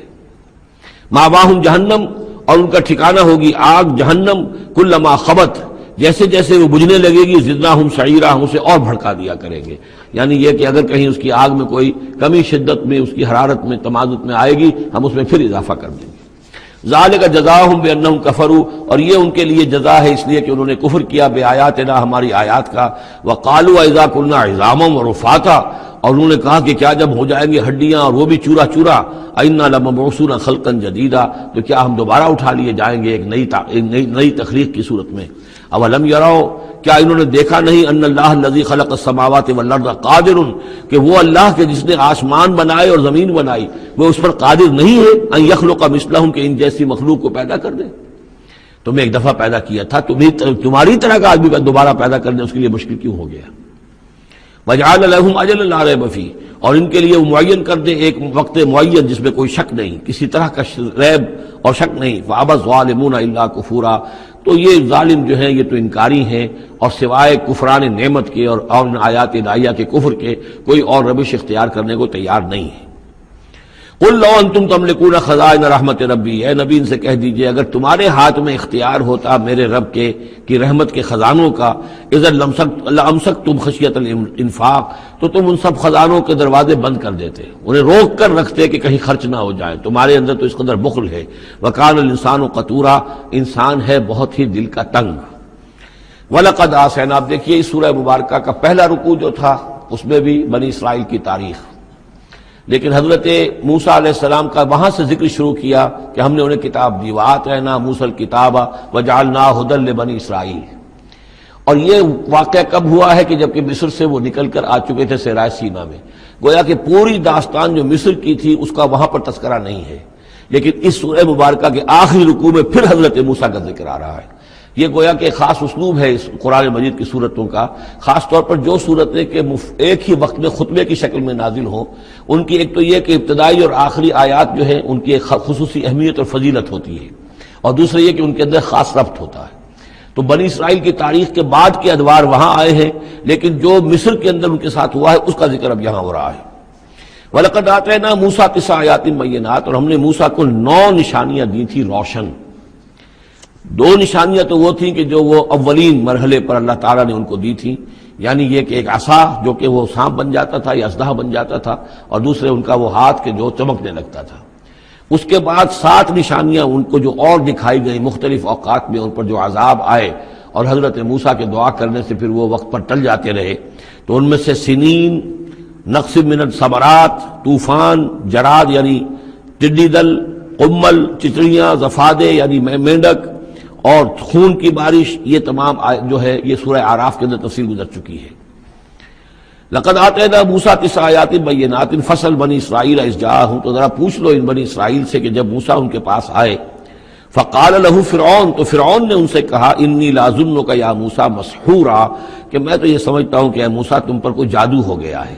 اب دیکھیے یہی لفظ آیا یہاں پر جو حضور کے بارے میں صورت میں آیا ہے، ان تتبعون الا رجلا مسحورا، تم نہیں پیروی کر رہے ہو مگر ایک ایسے شخص کی جس کے اوپر سحر ہو گیا ہے۔ یہی بات کہی گئی تھی حضرت موسیٰ علیہ السلام سے۔ فرعون نے کہا انی لاظنک یا فرعون مسحورا، اے فرعون میں تو یہ سمجھتا ہوں کہ تم پر جادو ہو گیا ہے۔ قال لقد علمت ما انزل هؤلاء الا رب السماوات والارض، اب ظاہر بات ہے کہ یہ حضرت موسیٰ علیہ السلام ہے، ویسے بھی جلالی مزاج تھا ان کا، پھر یہ فرعون جس سے یہ مکالمہ ہو رہا ہے ان کے چھوٹے بھائی کے مانند بھی تھا، تو اس سے اسی انداز میں بات کر رہے ہیں، اس میں تنتنا وہی ہے۔ لقد علمت، تجھے خوب معلوم ہے، ما انزل هؤلاء، نہیں اتارا ہے نشانیوں کو، الا رب السماوات والارض، مگر اسی نے کہ جو آسمانوں اور زمین کا مالک ہے، بصائر، سجھانے کے لیے، دکھانے کے لیے، تمہاری آنکھیں کھولنے کے لیے۔ وانی لاظنک یا فرعون مسبورا، اور اے فرعون تو سمجھتا ہے کہ مجھ پر جادو ہو گیا ہے، اب میں یہ سمجھتا ہوں کہ تو تباہی اور ہلاکت کے کنارے تک پہنچ چکا ہے، اب تیری بربادی اور تیری ہلاکت یقینی ہے۔ فاراد ان یستفزهم من الارض، تو فرعون نے ارادہ کیا کہ انہیں اکھاڑ پھینکے زمین سے، یعنی جو بھی اس نے شکل اختیار کی تھی کہ لڑکوں کو قتل کرو اور لڑکیوں کو زندہ رکھ لو، ظاہر بات ہے قوم کے استحصال کا اور اس کو ختم کرنے کا اس سے اور زیادہ عمدہ ذریعہ کیا ہو سکتا ہے۔ فاغرقناہ ومن معہ جمیعا، تو غرق کر دیا ہم نے اس کو اور اس کے جتنے بھی لوگ اس کے ساتھ تھے ان سب کو۔ وقلنا من بعدہ لبنی اسرائیل اسکنوا الارض، اور پھر ہم نے کہہ دیا بنی اسرائیل سے ان کے اس کے بعد کہ اب زمین میں تم آباد ہو جاؤ۔ فاذا جاء وعد الآخرۃ جئنا بکم لفیفا، جب پھر اگلا وعدے کا وقت آئے گا، پچھلے وعدے کا وقت آئے گا تو ہم لے آئیں گے تمہیں سب کو سمیٹ کر۔ یہ وعد الآخرہ سے مراد اکثر و بیشتر تو لیا گیا آخرت کا وعدہ، جب قیامت آئے گی، یعنی تم زمین میں رہو، قیامت آئے گی، تم سب کو ہم جھاڑو پھیر کر جمع کریں گے، سب کے سب جمع ہوں گے، ایک میدان حشر میں آئیں گے، سب کے سب جمع ہو جائیں گے، جیسے کہ کہیں جو ہے وہ باغ میں جو ہے جھاڑو دی جاتی ہے اور سب کو جمع کر لیا جاتا ہے، تنکوں وغیرہ کو، جئنا بکم لفیفا، تم سب کو لپیٹ کر لے آئیں گے۔ لیکن میرا گمان یہ ہے کہ اس کے اندر اشارہ ہے اس بات کی طرف کہ جو ڈائسپورا کا پیریڈ جو چل رہا تھا بنی اسرائیل کی تاریخ کا، جو شروع ہوئے حضور کی بعثت کے وقت جو ہے 500 برس ہو چکے تھے، اور جب یہ صورت نازل ہو رہی ہے تو گویا کہ 550 برس ہو چکے تھے ان کے ڈائسپورا کو، اس لیے کہ 40 برس کی عمر میں تو حضور پر وحی شروع ہوئی ہے اور کم سے کم 10-12 سال اور بیت چکے ہیں۔ 550 برس سے وہ نکال دیے گئے تھے سرزمین فلسطین سے، اور وہ منتشر ہو گئے تھے پوری زمین میں، کوئی کہیں کوئی کہیں کوئی کہیں، لیکن اشارہ کیا جا رہا ہے کہ جب آخرت کا وقت قریب آئے گا تو تم سب کو سمیٹ کر لے آئیں گے، جیسے کہ آج ان کو جھاڑو پھیر کر پوری دنیا میں یہودیوں کو فلسطین میں جمع کیا جا رہا ہے۔ اس لیے کہ ان کا جو آخری جو انجام ہے، جس سزا کے یہ مستحق ہو چکے تھے حضرت مسیح علیہ السلام کو رد کر کے، اور جس سزا کی مزید توثیق ہو گئی جبکہ انہوں نے حضور پر بھی ایمان لانے سے انکار کر دیا، تو اب یہ کنڈیمڈ پرزنرز کے مانند ہیں کہ اب ان کی سزا تو ہو چکی ہے لیکن اس کی ایگزیکیوشن ابھی باقی ہے۔ وہ ایگزیکیوشن جو ہے ان قریب وہ وقت آنے والا ہے کہ جب ان کی ایگزیکیوشن ہوگی، اور ظاہر بات ہے پوری دنیا میں پھیلے ہوئوں کے لیے وہ ایگزیکیوشن جو ہے اس کے بجائے بہتر شکل یہ کہ ان کو سمیٹ کر لے آیا جائے۔ تو در حقیقت یہ گریٹر اسرائیل کا قیام جو بھی ہو رہا ہے، اسرائیل تو قائم ہو گیا ہے اور عین ممکن ہے کہ گریٹر اسرائیل بھی قائم ہو جائے جیسا کہ ان کا نقشہ ہے، لیکن یہ کہ وہ ان کا گریٹر گریو یارڈ بنے گا، پھر بالآخر حضرت مسیح ہی زمین پر دوبارہ نازل کیے جائیں گے اور انہی کے ذریعے سے اس قوم کی ہلاکت ہوگی آخری۔ تو جب وہ وقت آئے گا قیامت کے وعدے کا تو پھر ہم تمہیں لے آئیں گے سمیٹ کر، پوری دنیا میں سے جھاڑو پھیر کر تمہیں سب کو ایک جگہ جمع کر لیں گے، واللہ عالم۔ اب اس کے بعد پھر اس سورہ مبارکہ کی آخری آیات میں قرآن مجید کا تذکرہ جو ہے بڑے شاندار الفاظ میں ہے، وَبِالْحَقِّ أَنزَلْنَاهُ وَبِالْحَقِّ نَزَلَ۔ اس کو تو جب تک اس طرح زور دے کر نہ پڑھا جائے تو اس کا جو اصل جو ہے اس کا اثر وہ ظاہر نہیں ہوتا۔ اس قرآن کو ہم نے حق کے ساتھ نازل کیا ہے اور یہ حق کے ساتھ نازل ہوا ہے۔ یہ بالکل ایسے ہی ہے جیسے کہ سورۃ طارق میں ہے وما هو بالهزل انه لقول فصل وما هو بالهزل۔ یہ قرآن اب قول فیصل بن کر نازل ہوا ہے، جیسے کہ حضور نے فرمایا، حضرت عمر رضی اللہ تعالیٰ عنہ راوی ہے، ان اللہ یرفع بهذا الكتاب اقواما ویضع به آخرین۔ اب اللہ تعالیٰ اسی کتاب کی بدولت قوموں کو اٹھائے گا، مسلمانوں کو اٹھایا، عروج پر پہنچایا، اور اب ہم مسلمانوں نے اسے ترک کر دیا تو ہمیں زمین پر گرا دیا ہے۔ خار از محجوری قرآن شدی شکوہ سنجے گردش دوران شدی، اے چو شبنم برزمی افتندئی در بغل داری کتاب زندگی، وبالحق انزلناہ وبالحق نزل وما ارسلناک الا مبشرا ونذیرا۔ اور اے نبی ہم نے نہیں بھیجا ہے آپ کو مگر بشارت دینے والا اور نذیر بنا کر، خبردار کرنے والا۔ وقرآنا فرقناہ، اور یہ قرآن جو ہے اس نے ہم نے ٹکڑے ٹکڑے کر کے بھیجا ہے، تھوڑا تھوڑا کر کے بھیجا ہے، ایک دم پورا نہیں اتار دیا ہے۔ لِتَقْرَأُوا عَلَى النَّاسِ عَلَى مُقْسٍ، تاکہ آپ یہ پڑھیں لوگوں پر، لوگوں کو سنائیں پڑھ کر، ٹھہر ٹھہر کر، حالات کے مطابق، جن حالات سے کہ آپ کی دعوت اور تحریک گزر رہی ہو اسی کی مناسبت سے آیات نازل ہوں۔ سابقہ رسولوں کے حالات میں سے بھی جو واقعات کے اس دور کے ساتھ مناسبت رکھنے والے ہیں انہی کا تذکرہ کیا جائے۔ وَنَزَّلْنَاهُ تَنزِيلًا، اور ہم نے اس کو اتارا ہے تھوڑا تھوڑا کر کے۔ قُلْ آمِنُوا بِهِ أَوْ لَا تُؤْمِنُوا، اے نبی کہہ دیجئے تم اس پر ایمان لاؤ خواہ نہ لاؤ۔ ان الذین اوتوا العلم من قبلہ، یقیناً وہ لوگ جنہیں اس سے پہلے علم دیا گیا تھا، اذا یتلی علیہم، جب یہ قرآن ان کو پڑھ کر سنایا جاتا ہے، یخرون للاذقان سجدا، تو وہ اپنی ایڑیوں کے، اپنی ٹھوڑیوں کے بل سجدے میں گر پڑتے ہیں، ویقولون، اور کہتے ہیں سبحان ربنا۔ یہ یقیناً ہوں گے جب قرآن یہ کہہ رہا ہے تو یہود کے علماء میں سے اس وقت جب تک کہ براہ راست جو کنفرنٹیشن نہیں ہوئی تھی، حضور ابھی مدینے نہیں آئے تھے، دور دور سے خبریں آ رہی تھیں، تو بعض لوگ ہوں گے کہ جو دل کے اندر ان کے یہ نیکی کے جذبات جو ہیں وقتی طور پر اٹھے ابھرے، اور انہوں نے قرآن مجید کو پہچان کر پھر یہ کہ وہ سجدے میں گرے اللہ کے سامنے۔ وَيَقُولُونَ سُبْحَانَ رَبِّنَا إِن كَانَ وَعْدُ رَبِّنَا لَمَفْعُولًا، اور وہ کہتے ہیں پاک ہے ہمارا رب، اور یقیناً ہمارے رب کا وعدہ تو پورا ہو کر رہنا ہی تھا۔ اللہ کا تو وعدہ تھا، اللہ نے کہا تھا کہ ایک آخری نبی میں بھیجوں گا، اللہ نے کہا تھا اس کے منہ میں اپنا کلام ڈالوں گا۔ یہ کتاب استثناء جو ہے ڈیٹرانومی، اس کا باب جو ہے 18، اس کی 18 اور 19ویں آیات کے اندر ہے کہ میں ان کے بھائیوں میں سے اے موسیٰ تیرے مانند ایک نبی اٹھاؤں گا، ان کے بھائیوں میں سے، بنی اسرائیل کے بھائی بنی اسماعیل، ان میں سے تیرے مانند ایک نبی اٹھاؤں گا اور اس کے منہ میں اپنا کلام ڈالوں گا، اور وہ لوگوں سے وہی کچھ کہے گا کہ جو میں اسے بتاؤں گا۔ اب اس کی مصداق آ گیا، ان کان وعد ربنا لمفعولا، یقیناً ہمارے رب کا وعدہ تو پورا ہونا ہی تھا۔ وَيَخِرُّونَ لِلْأَذْقَانِ يَبْكُونَ، اور وہ گر پڑتے ہیں اپنی ٹھوڑیوں کے بل روتے ہوئے۔ وَيَزِيدُهُمْ خُشُوعًا، اور ان کے اندر خشوع اور خضوع کے اندر اضافہ ہو جاتا ہے۔ آیت سجدہ ہے، سجدہ کر لیجیے۔ عظیم خزانے ہیں معرفت خداوندی کے اور توحید ربانی کے۔ اسی طرح کی 2 آیات آئیں گی سورہ کہف کے آخر میں۔ قُلِ ادعوا اللَّهَ أَوِ ادعوا الرَّحْمَٰنَ، کہو کہ چاہے اللہ کہہ کر پکار لو اور چاہے رحمان کہہ کر پکار لو۔ ایما تدعو، جس سے تم پکارو، فلہ الاسماء الحسنی، یہ جان لو کہ تمام اچھے نام اسی کے ہیں، ہر خیر، ہر خوبی، ہر بلائی، ہر حسن، ہر کمال، ہر جمال، جو بھی تم تصور کر سکتے ہو، any good, any beauty, any perfection, جس چیز کا تصور کرو وہ اللہ کی ذات میں بتمام و کمال موجود ہے۔ فللہ الاسماء الحسنی، قل ادعوا اللہ عبد الرحمن ایما تدعوا فلہ الاسماء الحسنی ولا تجہر بصلاتک ولا تخافت بہا. اور جب اس سے تم سرگوشی کیا کرو، مناجات کیا کرو نماز پہ، تو نہ تو اپنی آواز بہت بہت پست رکھو اور نہ ہی اس کو بہت زیادہ بلند کرو. وابتغ بین ذالک سبیلا، بلکہ اس کے بین ایک روش اختیار کرو. آخری آیت جو ہے یہ یوں سمجھیے کہ اپنے مضمون کی مناسبت کے اعتبار سے تو واقعتاً یہ ہے کہ یہ سورہ اخلاص کے تقریباً ہم وزن آیت ہے. 5 انداز سے اس میں اللہ تعالیٰ کی توحید اور عظمت کا بیان ہے ایک آیت میں. قل الحمدللہ، کہیے کل حمد، کل شکر اللہ کے لیے. الذی لم یتخذ ولدا، دوسری بات جس نے کہ کسی کو اپنی اولاد نہیں بنایا، نہ بیٹا نہ بیٹی. لم یلد ولم یولد سورہ اخلاص. ولم یکن لہ شریک فی الملک، نمبر 3 اس کا کوئی ساجی نہیں ہے بادشاہی میں، تنہا مالک ہے، مالک الملک، کوئی اختیار کسی کے پاس نہیں ہے. چوتھی بات ولم یکن لہ ولی من الذل، اس کا کوئی ولی کمزوری کی وجہ سے نہیں ہے. تم دوستیاں نبھاتے ہو، پالتے ہو اس لیے کہ تمہیں ضرورت ہوتی ہے، دوست وقت پہ کام آئے گا. تم اس کی کبھی کوئی ناجائز بات بھی ماننے پہ مجبور ہو جاتے ہو، دوست ہے اس کی بات کیسے ٹال دوں؟